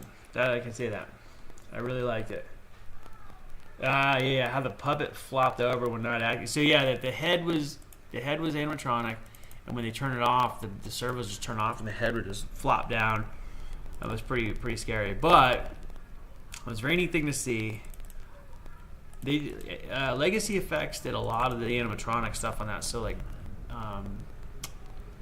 Brutus, his head was synced up on set, so all the dialogue was just playing over a loudspeaker, and they pre-animated the face. So when it came up to time for his lines, it would just play through a speaker, and his whole mouth would just be already synced up. So they didn't have to puppeteer that, but they did have puppeteers on set to they could override the mouth movements if they needed to. So if he was there, they could affect the snarl in his eyes and stuff. But it was neat. It was very cool. Yeah, that guy, again, I think his name is Rob. His name is Rob, but I think his last name is Ramsdale, if I remember correctly. And he's puppeteered a ton of stuff. And he helped build, almost positive he helped build SM33 as well. So, talented dude. Very, very, very friendly and very cool. Like, I had a million questions. I kept bothering him every time he could be near me. Like, how does this work? What is this? How are you seeing out? I mean, the way that thing worked was crazy because there's no, his head is kind of inside the back of the suit. So he's in there. He's kind of in the torso. His head's in the torso, and it got a little thing over him to keep it dark. And I figured, there's a monitor or something. There's no monitor inside there. You can see out. And it's really creative what they came up with, and some of the stuff I learned from a fitting that I had for another character from Mandalorian and from SM33 had to do with the way that I do my back form lenses for my my RA7 droid. And I did a video about it because I did a vacuum form, and then I dusted it with silver, and then I had another vacuum form that went over it that protects it, so you can't fingerprint it, you can't scratch the paint or anything, but the lenses look silver and shiny, but it's just encased between two layers of vac form PETG, and it works awesome. And I learned that from Legacy Effects because they're doing it on a bunch of stuff, and it's very, very good. And I'm actually thinking, if you're on my feed yesterday, I was talking about doing that when I do the shorts. If I do vacuum form shorts, I'm going to do the vacuum form base and then a vacuum form PETG clear protective cover. So if you chrome your C-3PO shorts, you pop that clear cover on, and it'll look the same, but now it's protected from getting scratched up from the legs and stuff, and then you can replace that part without having to repaint the legs. I think that's going to be a game changer for the durability. Hibernate Labs, Jim Shima used to make an awesome voice changer amp setup. I haven't seen that here. He's still using the surface transducer for C-3PO. And is it mounted to your torso? I tried it, but it's kind of too clear sounding and low. Maybe one I got wasn't good. I currently don't have one in there, but I am putting one back in. I actually have a box. Hold on 1 second. I'll go grab it.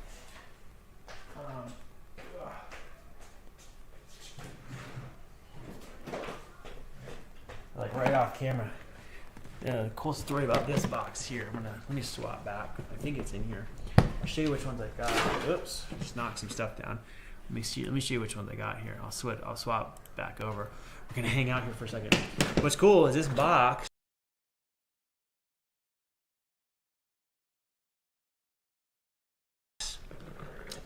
I got randomly from the Disney archives in.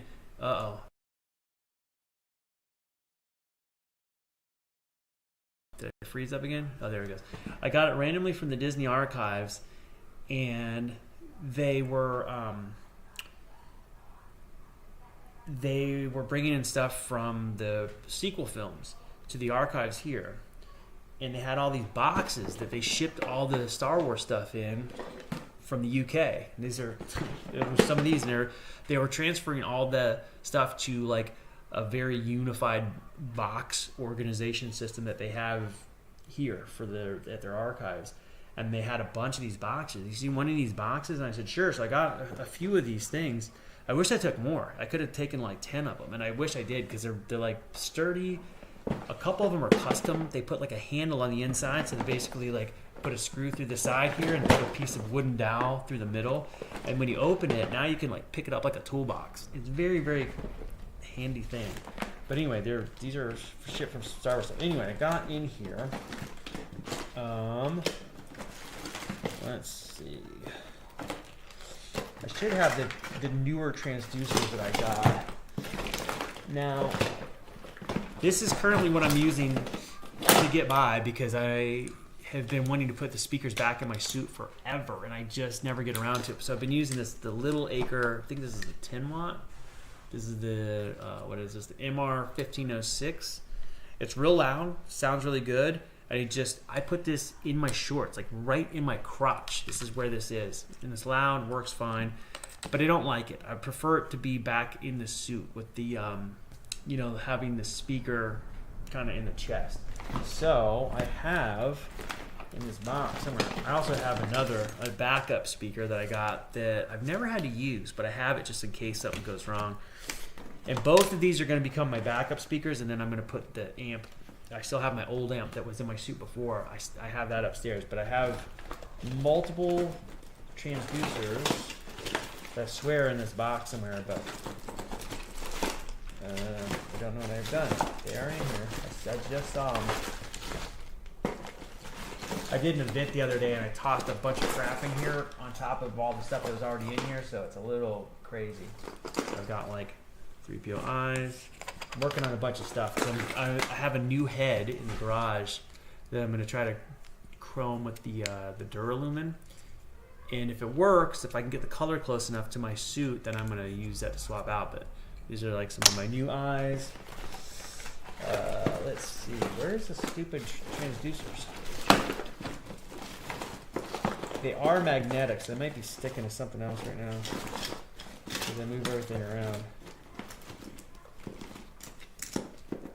Here's the other eye. So 2 eyes. And these are the ones, I don't know if I ever showed you guys this, but I did it. The back is kind of like a little bit like a reverse funnel shape instead of being a tube that comes all the way through. And it looks the same externally, but it gives you a little bit, maybe like 5 or 6 degrees more vision in either direction if you're not quite centered up. And what's cool is that a couple years ago, I made a helmet for Star Wars Celebration. They were doing the stage show, and my gosh, what's his name? Anthony. I can't think of his last name, but Anthony Daniels and Anthony. I can't think of his last name. He was like the host for the Star Wars show, but they always do these shows together. So it's Anthony and the 2 Anthonys, and he was gonna do the kind of a bit where he makes fun of Anthony Daniels for like, oh, all you had to do is do this, wear that suit or whatever. You didn't have to like show your face, and it's like, oh yeah, you think that was easy? And they were gonna bring out these 3PO parts. So I made some 3PO parts for that bit. I made a helmet, and I was backstage waiting to come out, and Anthony Daniels was with me, which was very surreal. Like he's hanging out with me for a few minutes beforehand. We're talking. And he took the head, he's looking at it, and he held it up, and he's looking at the eyes. And I said, yeah, I did these eyes, so they look the same, but you can see through them. I showed him the design, and he's like, ooh. And he's like, we need to talk. And he got my phone number. He's never called me, but he asked for my phone number because he wanted to talk about the eye design. And I was like, that's pretty freaking cool. So this design piqued Anthony Daniels' interest, and that made me feel good. So whether he ever, hits me up about it or not, I don't know. There's also times when I've gotten some calls from some weird numbers and I never pick them up, and I always was like, man, what if that was Anthony Daniels calling me? But anyway, that was neat for me. Anyway, this thing's in here. I got two surface transducers, and I wanted to combine them, so I got both because one's a little smaller and one's a little bit bigger. And I swear they're in this box, but I cannot find them. So I'm going to put this down. Stop looking. I don't need to do this right now. I'll come back later and I'll address it. But I like the way they sound. The thing is that when you use them, if you're just making a statue, you could probably fix with it and get it lined up where you want, because it really, really made a difference where they were placed inside the torso. Really, really made a difference. and then if you wear it as a costume, if you're pushed up against it, that made a difference. So I would do all these tests and get it to sound really good, and then when I put it on, it would sound different. And when I was using them in my suit, I was like, I had it dialed for like 3 events. It sounded really, really good, and then it stopped sounding good, and I was like, oh, there's something wrong. I took it all apart, did all this stuff. It turned out that it probably wasn't the speaker at all. It was my actual microphone was starting to go bad, and it was sounding terrible. And I just disassembled all my stuff, and at that point, I never put it back in because it's like a adhesive thing. It's a whole big old pain. So I was like, oh, I'm just going to use a temporary. And now it's been years. I've been using this little acre just to get by, but I really don't want to use that. I want my speaker back, but it's hard for me to make the time to do those little projects. If it was a thing, like I'm going to be doing an event for the next month and I got to be there all the time and it's got to be right, then I would have a little motivation to do it. But typically if it's just me around the house, I'm like, I got 50 other things to do before I deal with 3PO nonsense, but anyway, surface transducers can work great. It's just like they're finicky, and getting them set up is kind of a pain, but I think once you figure it out, it's going to sound really good. And I think I shared that story a long time ago, but I learned about them from Disney Imagineers, and they use them for a bunch of stuff. And they're like, I'd asked these guys, and they were making all this stuff for the rides and these characters, the animatronic things, and then I was like, what do you guys use for your sound systems and stuff? I'm trying to get something really small and compact that's loud. And like, you got to use surface transducers, and I had never heard of them at that point. I actually, when they described them, I knew what they were talking about, but I didn't know what they were called, and it was pretty cool. And to have them suggest that, kind of validated it, like, oh, that's, if they're using it, Imagineering's using it, must be good. Ba-ba-ba-bum.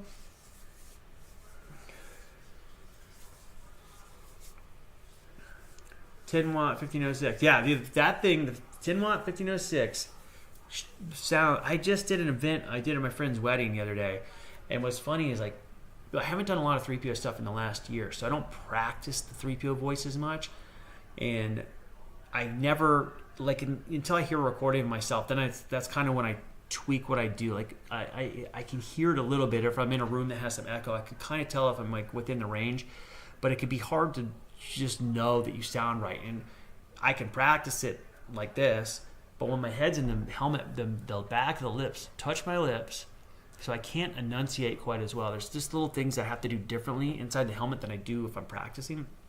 I can't tell. But I saw a clip from the wedding, and I said hello to the one of the groomsmen. He was taking the best man or whatever was taking the ring from me because I was the ring bearer. And I said hello to him, and it sounded really good. And I was like, oh, man, because I can't tell when I'm in it. The sound is just going away from me. I don't know. And it sounded really good. So I was, like, pretty happy about that. Kind of jazzed because I haven't done it in a while. So, but that 1506 is plenty loud. Before the event, I had the mic on. I'm in the suit waiting to come out. And, like, the people I was with was, like, Mike Senna and his wife. They brought R2. And they would ask me questions, even to whisper. Now I have like a microphone right by my mouth, and I've like talked to them so quiet, and it's still amplified. I'm trying not to disturb this wedding.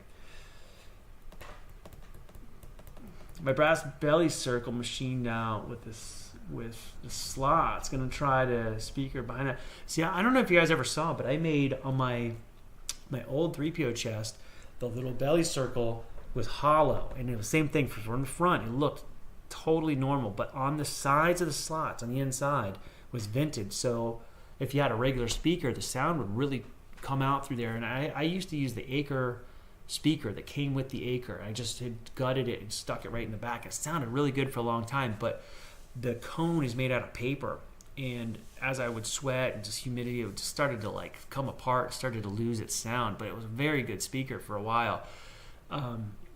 And I considered getting another speaker like that and just making a little 3D printed case to go around it, which I did a couple of those at one point for for the surface transducers, just so that my belly wasn't pushing up against the back of the transducer and messing with the sound. I was just trying to like, just, you know, make a little protective cup around this thing, and I think that would work well. I really need to experiment with that more. It's just a pain because like to test it properly, I need to put the torso, at minimum, I have to put the torso on, and to put the torso on is tricky to do by myself. I can, but it's not easy.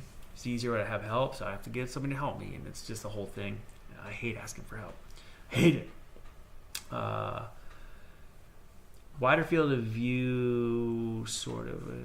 The cone back you made, which is really nice. It doesn't feel like the effect when you look through a tube, you're seeing like the back half of the tube and the front half, so they overlap just a little bit. So if they're not perfectly centered, you're kind of getting more like this little oval of shape. You're not seeing the perfect circle through the tube.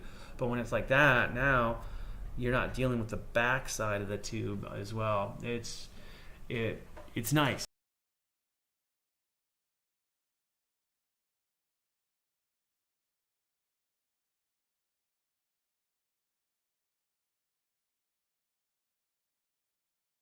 And it's really subtle change. You can't see it from the outside. It works well. I had to do that with my eye backs. I think the eyes might be different size from yours. Mine are the brass for the Zorg size when I had a Zorg head. Oh yeah, I think I'm trying to remember the sizes. They used to be like 37 millimeters and 39 millimeters. There's just like little differences between the different heads. And mine are, if I had my calipers here, I'd measure them for you real quick. I had calipers down here. Oh, I have them. I do have calipers. Sorry guys, I have to be right in the camera. I have calipers, and I have a set of eyes sitting right here. So let's see what they are. This is the printed size too, which is accurate, but you know, there might be a little. They are 37 on the nose. So mine are 37. Well, now it says 3701, but it was 37 when I did that. Let me just, yeah, 37. So 37 millimeter width, and I think the Zorgs, I can't remember what size they are. There's little differences. Mine are made to fit a New Hope, you know, a direct casting from a New Hope head. So, and they fit really nice. They feel like pop right in. They're not too snug. They fit well.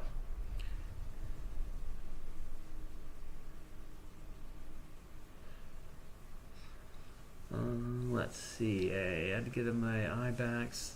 Zorg size.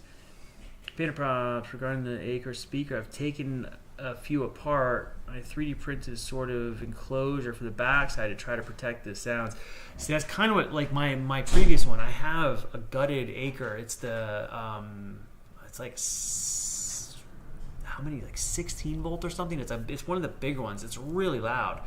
I really like that, the other setup, and I have the board upstairs, and the way I had arranged it, I had the two tabs on the sides here. So when I had the amp in the back and the speakers in the front, and just putting the torso together and tightening it down would make the connection between the front and the back. And it worked for a really long time. And then I started to get a little bit of crud on the connections, and I was able to clean it and it was worked again, but like it got to a point where I did 2 or 3 events where it was like getting like cutting in and out because my connections were getting dirty. But it was nice because I, you know, had the speaker in the front, amp in the back. I didn't have to deal with any wires or anything. I just put the suit on and now it's all connected. I kind of want to do the same thing for the head, where I have a real, like a small flat connector in the back that I can just plug into the back of the head, and when I put the face on, I'm not trying to tuck wires up inside and stuff. I just plug the back in, pop it on, and then, you know, and now everything's connected, all the stuff, and I like that more. And initially when I started doing it, I actually was going to put the battery for the eyes inside the head and do a little hidden switch or something on like that little detail. And I had a battery on my desk and I was working was sitting kind of like I'm sitting now, and right now I'm using a laptop, but before I was using a desktop, so I had my keyboard. I'm sitting there working, and this thing, I just boom, and I looked down, and my 9-volt battery had just jumped. It was really weird. It was just sitting there. I had all these 3PO parts on the desk, but I'm working kind of like what I'm doing now. And I pick up the battery, and the bottom had like bowed out, like it just popped. And I was like, oh, that's weird. Like, I guess the battery just gave up. This 9-volt. And then, like 2 days later, another one did it right in front of me. Same thing. It was just 9-volt battery just. Oh, that's cool. 9-volt battery just like hopped. The bottom had popped. So then I got really nervous about putting a battery in my helmet with my head, because if the battery pops or like catches on fire or something, and I'm stuck in a suit, that would be bad. So now I'll always wear my batteries in my backpack. Plus, someone can change them. So if I'm in there and the eyes start to die or something, someone could go in there and swap batteries. Jeez. My wife's throwing things down the stairs like I'm not on a freaking live stream. Sorry. Here we go. This is first thing in the morning. Wake up, slamming doors, tossing stuff around like nobody's even asleep in the house. Stomping all loud, putting on tap shoes and shit. Zorg eyes were a touch bigger, I think. I could check and see. I have a Zorg head around here somewhere with the eyes. I'll measure them if I can in the next day or two. The Acre 1505 is 12 watt. I think that's the one I have, the 12 watt. The 1505 sounds better. It was really nice. The speaker in that one was super good, and the speaker in it was really, really good. And like I said, the speaker of mine kind of died. I would love to buy a direct replacement for that speaker, and I still have mine somewhere. I still have the speaker. I saved it just in case. I was going to try to see if I could find some numbers on it or something to find another one. And it definitely is loud and really good sound. Is the finish on SM33 a gray, blue versus silver? Well, love your wife. She's awesome. Yeah, dude, Nallie's super cool. When she's not being loud, we just played video games tonight, and I freaking whipped her butt at Dr. Mario, as per usual.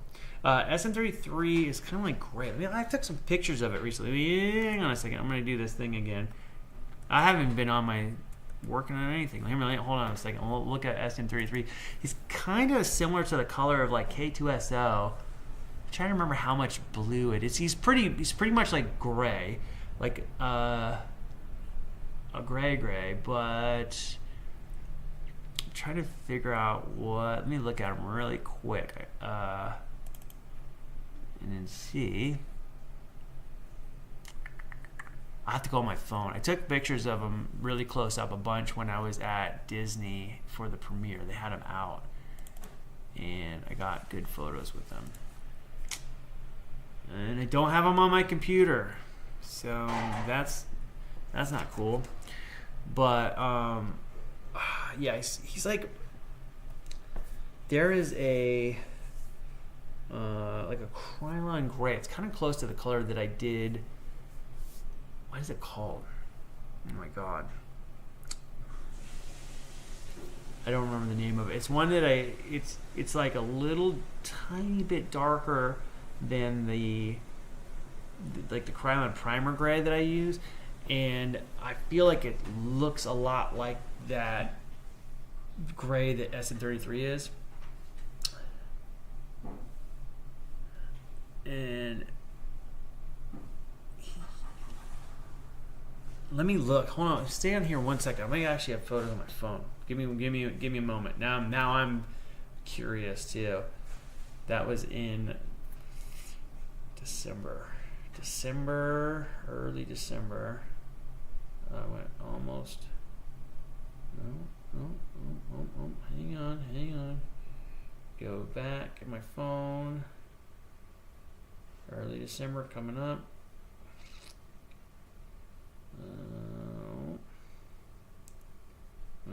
Got my controller. That was January. I swapped the memory card on my phone here, so I'm trying to remember what that was for this one. Give me a second.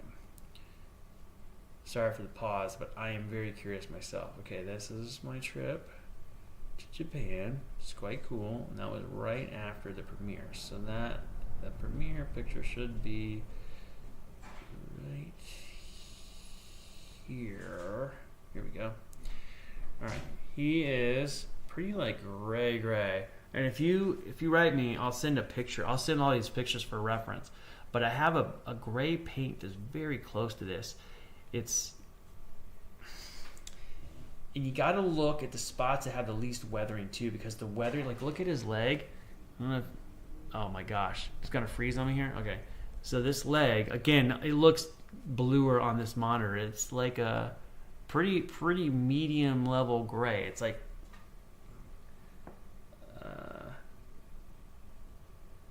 and the weathering really kind of warms it up because it's got like some like I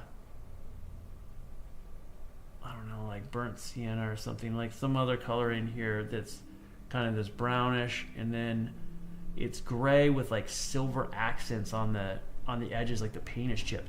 And that is actually, let me see if there's photos you can see it. That's how the puppeteer could see out, is through all of the paint chips. So when you look at his chest, he's all chipped up paint. All the silver spots are translucent, and you can see through the body to see out, which is really cool. But he is kind of like a gray color. It's a little tiny bit lighter than the Krylon Primer Gray. But hit me up and I'll send you these photos so you can look at them. They're pretty good. I feel like the color looked accurate in my pictures from seeing it in person and so forth. But yeah, you can really see. It looks good. And I got a bunch, so got full body shots and so forth. I wish I took more. I was there, and it was like when we got over to them, they had moved everything off to the side. They weren't letting people, had it roped off, and they were freaking far away from where you could take pictures. But I helped build this guy for the bus driver droid, but I built it with Michael McMaster and David Ferrer for Book of Boba Fett. And it was sitting back there. So I told the Disney employee that was guarding the stuff, I'm like, hey, I varnish that a lot of the shops here use, and they will mix in some other color paints with it to kind of get like a dirty wash. And when you put it down, the varnish holds the color really nice. So doesn't require like a clear coat to protect it afterwards. I think that's what they did on this. I'll get you the brand of paint that they use. We used it for some other Disney droids that we worked on that were done the same way.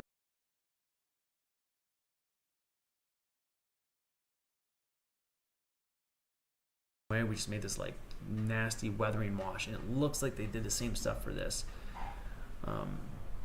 It's pretty freaking cool. Yeah, the wash definitely knocks it down. But if you look at the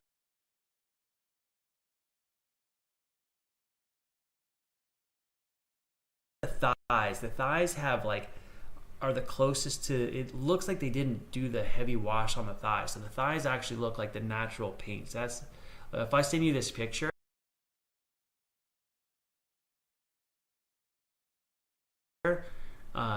just hit me up on Facebook or whatever. I'll send it to you through there. But that thigh is probably your best reference for the color. And then yeah, the wash is, what is that? Yeah, it's like a little bit of burnt sienna or something in with some clear coat, and they just like sloshed it all over. It doesn't even look like they tried to wipe it off. It's just like a not dirty wash. I don't know if you remember all the drama when the sent you the pic that confused me on your video. Okay, cool. I'll check it out. The shore troopers for Rogue One, it was the same thing where these people were starting to model and trying to, like, people got really far 3D modeling and recreating those suits before the movie came out. They were like almost full Rogue One shore troopers kicking around. But I got to help on a Walmart commercial, and I was the wrangler for one of the commercials, and they had the screen used shore trooper costumes, which I freaking love. I was very excited to see them up close. And when they were filming, like this big chip of paint came off, and on the back side of the paint was like unweathered version of the paint. And all these people at the time, because of the color grading in the film, people were doing them like a cream color white, and they're pretty tan when you see them in person. And now it seems obvious, but at the time it was like a big deal. Like people were arguing over the colors, and I was like, man, I'm sitting on this thing. I know what the color looks like. I didn't know what paint exactly they used. Now it's out there, the exact paint that they used in the production, but at the time it wasn't like that. So I'd gone to the store and got like Home Depot and just went through the paint section and found one of the paints that matched it. Well, not saying like that's the paint, but this is like the color that matches this paint perfectly. And but it's the same thing. I'm like, I can't tell you the exact paint color because I don't know it, but this is the thing. And I feel like that's the same way with this SM33 is, oh Jesus, what did I just do? Look at me, I'm working away and you guys are not seeing my screen. Let me switch back over here. Sorry. I've been clicking away at this thing the whole time, like nobody's watching me. But yeah, man, it is interesting to see. I'm always fascinated by these things. I love to see how the stuff is built, and that droid is very, very cool. But yeah, I thought it was really creative how they got it so you could see out through the chest by doing this like vacuum form, very light considering how big it is. And I would love to do a full version of the droid, but I feel like whoever did the head did a really good job, and I kind of feel like they might have, not stolen, but taken a scan of it while it was at D23 or maybe on display at Disney or something, because it looks really accurate, like from what I can tell. I haven't done a super close comparison, but it seems good. It seems very nice. But damn. Yeah, post-color grading throws you off a big time. Totally. And the thing is, with Skeleton Crew, a lot of the scenes are so dark looking. Like, especially if you look at it on the computer. I was watching it like on my TV versus if I watched it on the computer looks so dark. It's like they exported it with like a different gamma setup or something, and it is hard to look at. I was like, I'm gonna watch this so I can get some screen grabs of myself, and then it's crazy. I see it on my computer screen, and I can actually, or on my TV screen, I can see the scene great, but on my computer it's so hard to see. And someone had posted, like I did the droid scene from the droid repair shop when they go find SM33, and I went to go see if someone posted. I found that whole scene on YouTube, and it was super dark. And I know sometimes, like if I make video and you export it, like the export settings will change the color space, and the gamma setup gets weird. And I figured that's what happened from that YouTuber that shared it, but I think it's a Disney Plus thing, because I've logged right into Disney Plus and it's still real funky. So I don't know. I just got to live with it, I guess. It's sad. It makes me sad.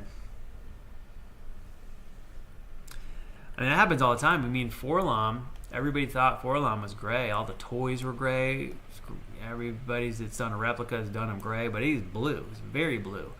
And I've had the parts in my hands. I've like the real head and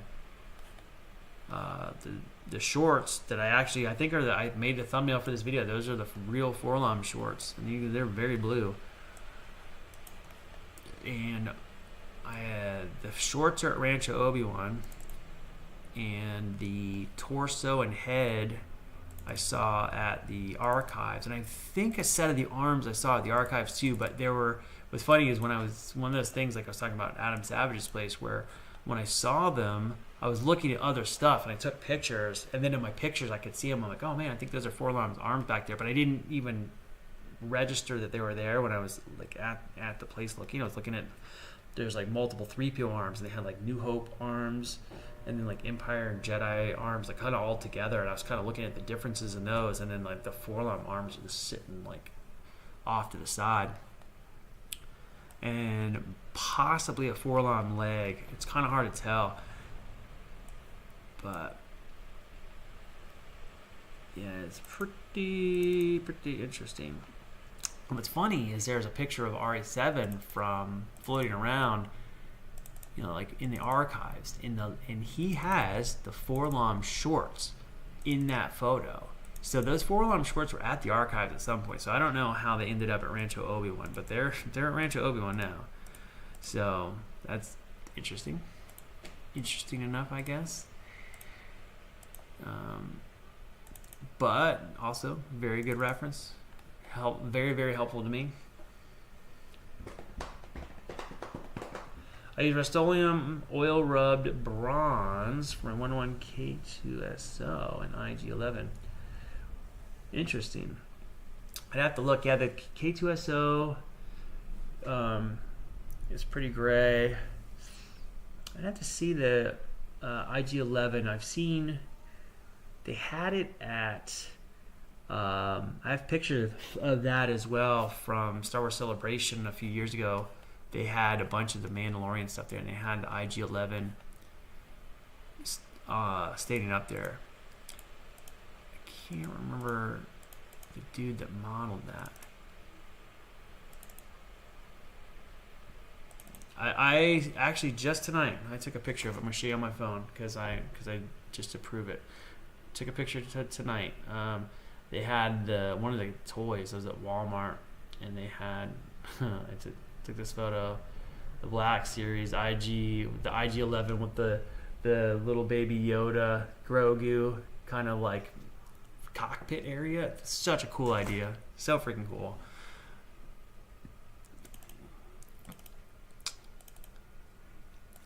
I was on a thing over at Studios at Manhattan Beach, and I saw that.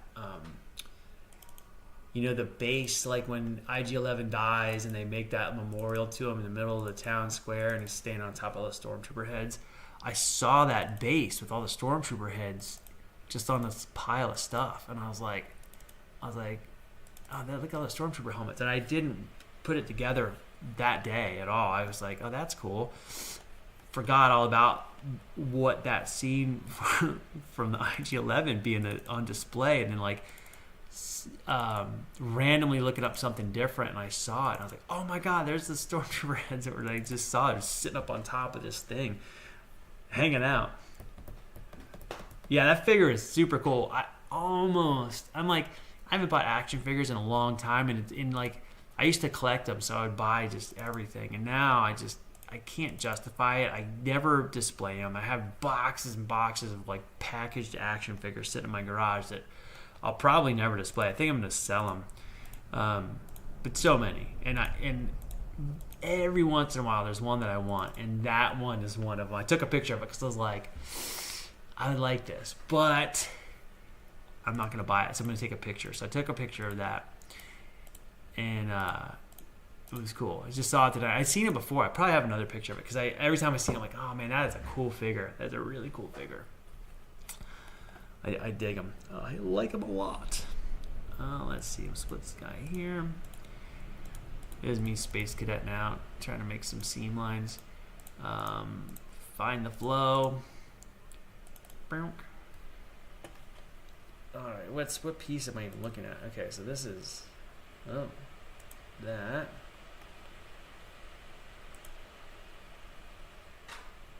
Interesting.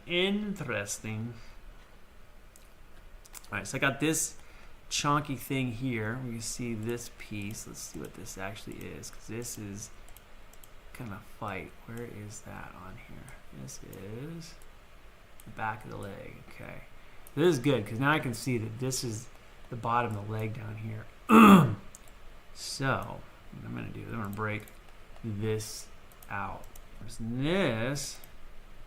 Yeah, see, it doesn't connect well, so I got to figure out how this part is gonna cooperate with the upper part. And again, fortunately, once I figure this out, I really only have to make one half of this. good. And the other half I can just push off to the side and then not worry about it. I can just mirror it when I produce the pieces, and that will be probably enough. And it should be good. What time is it? 11:19. Holy cow. Sorry to keep you guys up forever. Thanks for hanging out, though. It's kind of nice having some company while I sit here and fart around, because honestly, if I'm doing this by myself, I check out. And I did architectural renderings for years and years, for like 12 years, and I spent so much time sitting at a computer welding little points together in 3D space and doing this, that, and the other, and so now to sit at a computer, it's actually, I kind of enjoy it, but also if I get up for a second, I don't want to sit back down. I don't like it. It takes a lot to get me to sit down at the computer, and I think having started doing the live stream is actually kind of helpful for that. Kind of gives me a little bit of motivation to sit and not get up right away. If I can keep talking, I am very easily distracted. Have you ever worked with, what did I say? Or the Ahsoka folks? I've worked with some people that have worked on Ahsoka, but I don't think I've worked with, who is that? Luana? Is that, am I saying that right? Is that the little girl, the like little person? Am I thinking the right? Like, what is it? It is a woman, right? Is it or is it Ivana? I'm sorry, I'm not wearing my glasses right now, and I can see it, but my brain registered that as a lowercase l. Sorry about that. Ivana. Man, I feel like I know that name. Let me look her up really quick and see. I gotta do my Duolingo soon too, or I'm gonna get in trouble. Ivana.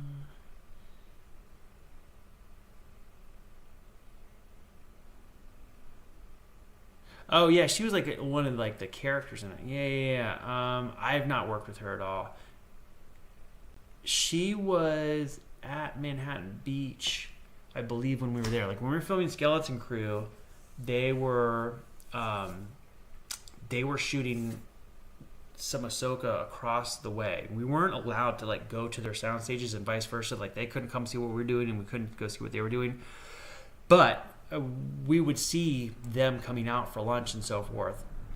So I remember like one of the days when they were shooting some of the clone stuff for Ahsoka, like those flashback scenes, I remember going out to lunch for Skeleton Crew. We were going to lunch and they were going to lunch at the same time. And when you leave the sound stages, you had to put on those black, all of us had these black cloaks to cover up our wardrobe and stuff in case like people were, taking spy photos or something. And I remember going out and seeing all of them coming out, and I saw all those like clone trooper feet. They had their armor all covered up, but I could see the feet. And I was like, oh, they're gonna have clone troopers on Ahsoka.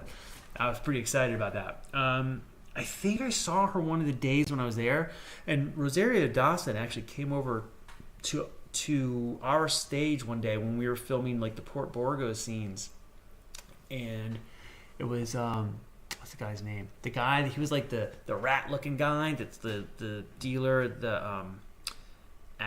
the little bar when Wim and Neil go and they get that slop, and he's like, hey you guys, that dude, the stunt guy that played that character, he and I and like two other people, I think my friend Pam and then someone else, were all like standing together. And Rosario Dawson comes over and comes up to us like, she's like, hey, you guys look great. And it was crazy because she was like all in the full Ahsoka makeup. She didn't have the headpiece on, but she's all like in the makeup, had the same thing. We all had to wear this robe, but she's walking around with a robe, but it's clearly her. Like obviously it's Ahsoka, but she came over and started. She was like making her way around the set. She was talking to everybody. She's so nice. So that was cool. And I almost positive I saw her walking around, but I never talked to her. But just popping in quick. These are foam shorts. Going well. They are. I am cutting up the thing now. I've been just rearranging a million polygons and trying to sort these things out as I chat, which the chat is good. It's keeping me at the desk, but also I would say it's slowing me down. But the fact that it's keeping me here is probably very helpful. And I'm 3D printing the other pair of shorts right now, which I started today. I was gonna start them last night, but I wasn't done, so I started them today, and they are on the printer now. So 3D printed ones are going. So I'll have my first test. I may just post the first test and just be like, hey, these are the beta version. I'm gonna improve them, and just post them anyway. So should be freaking cool. And then these guys, I'll figure out, and as I get them set up, I'm gonna try to get these broken up between, hopefully I can have like a pattern, a working pattern by tomorrow, and start testing things out, seeing what works, because it'd be cool to bang out a set of these things and test them. Do the same thing, like, hey, here's the thing, here's some instructions, I'm going to do a better version of the templates and have them up, so if anybody wants to take a stab at them, they'll be good to go. I'll probably do like a video tutorials of how I did certain parts, because a couple of pieces are going to be right now. I'm going to wing it for myself, and as I was mentioning to everybody here, that there are parts that I would handle on my own because I would just know, but handing templates off to somebody else, I got to make sure that I cover my bases for instructions, which should be awesome. Boop, boop, boop, boop, boop. So yeah, it's party time. Looks complicated. It's not that bad. It looks a lot worse than it is. I think just looking at a bunch of polygons up close looks like a nightmare.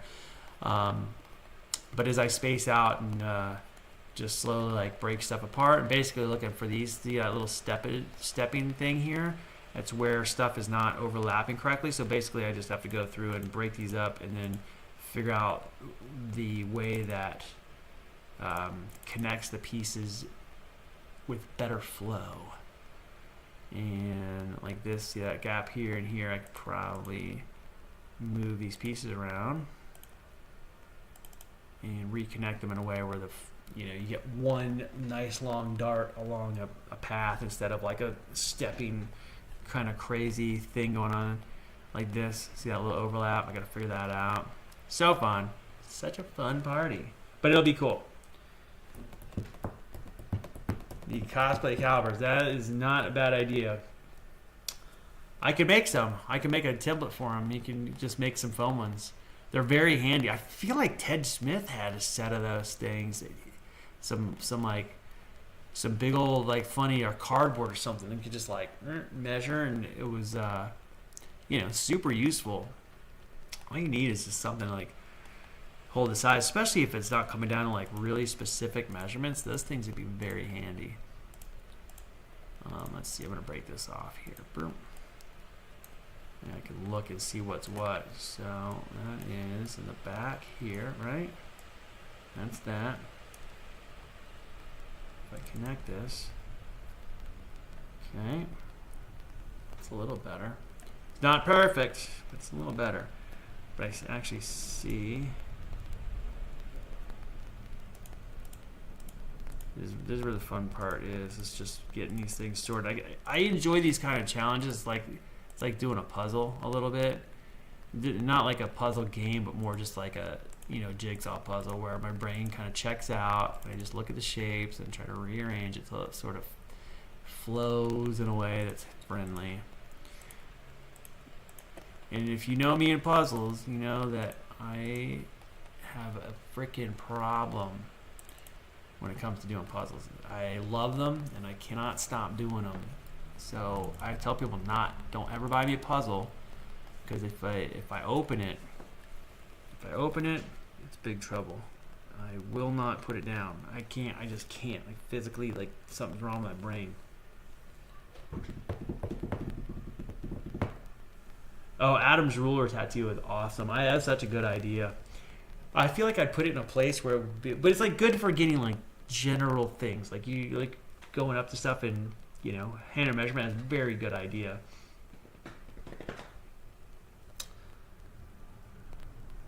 I've got an STL and a cardboard template on my YouTube. Oh, that's freaking cool.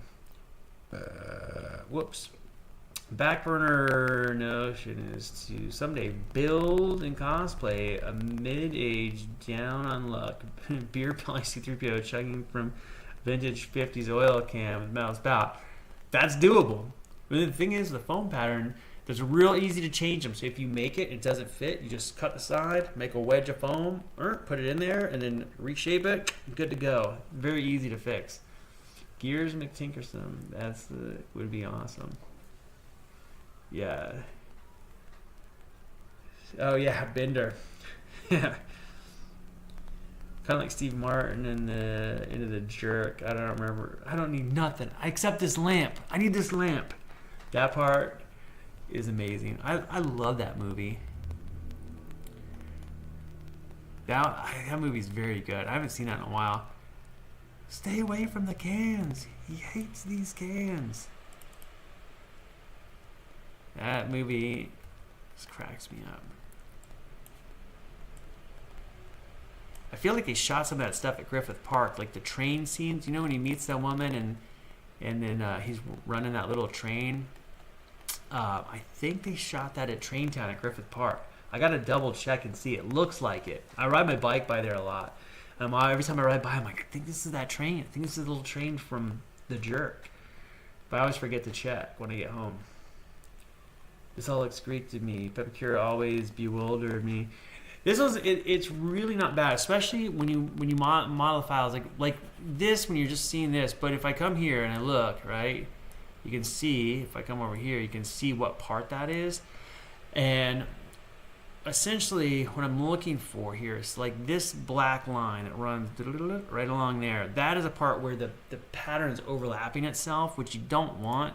So I basically got to break that apart, and that either becomes a separate piece of foam, or I figure out a better way to make a flow where it doesn't overlap. So essentially, I'm trying to figure out the most efficient way to cut this, the least amount of cuts, but also you can't have two pieces that are like overlap and funky. That ends up having to be two pieces, and it just depends on the type of curve. Like if it's a convex curve like this, its pieces will end up overlapping if you separate them. So you got to pretty much make those two pieces. But if it's a concave curve, then you get like a gap, and then you can bring them together. So you can make that one piece and just have it hooked on one side, and then you just cut out like a V and then roll it together, and you get a little sweet concave curve. But this has some convex curves. So I got to figure out where they're at and then make the pieces. And once they're done, when I make these printable, you won't see all of the little stupid facets everywhere. You'll just see the outlines, and there'll be like markings where, you know, one piece needs to align with another piece. And when you glue them, you just put Sharpie on there and you just line them up. And if you do it right, should give you the correct curves. But I'll do a test one first and make sure it's not terrible. And if it needs to be adjusted, then I'll come in here and, you know, figure out where they're going to be adjusted. And another thing is that I was telling everybody else this too, is that right now you're looking at all of this stuff makes up the entire shorts, but really we only need to make half.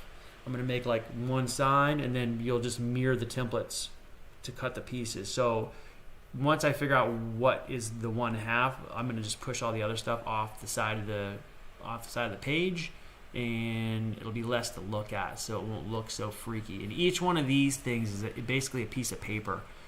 And as I break it up, I'll get them arranged so that everything fits within, you know, individual pages, and makes our life easier.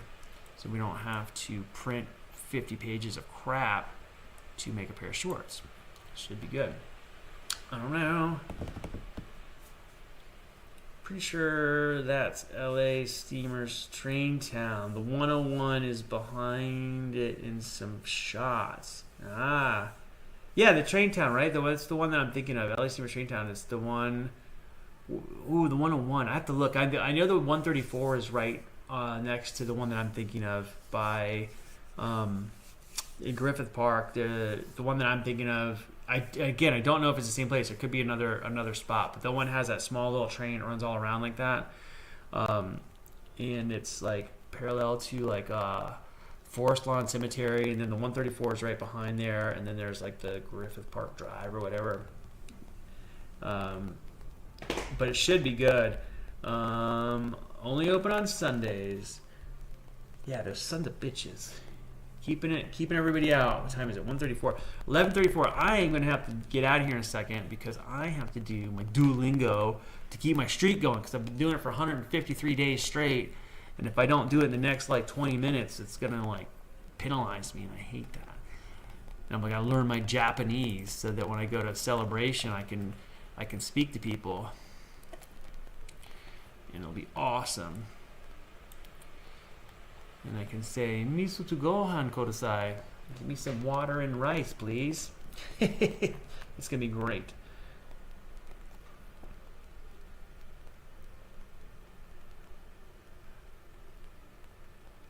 Oh yeah, 130. Yeah, it is. I'm pretty sure. I ride bike. Every time I ride past it on my bike, I take a video because I usually park on that back road that's like in Griffith Park, parallel to the 134, and then I ride. Depending on which way I go, I'll ride along that, and I always pass Traintown in either direction. I always take a video when I pass because I love all those trains. It's really cool. But anyway, guys, thanks for hanging out for a bit. I'll probably still work on this for a little bit longer after I get off of here, but I'm gonna go do my language lessons, and then so I become smarter and bigger brain hopefully. And tomorrow I'll probably do this some more if I don't get to a stopping point tonight. I'll probably do this some more, and then tomorrow is my drone day too because every other day is drone day. So I'll be on for at least an hour tomorrow for some reason, and then maybe more.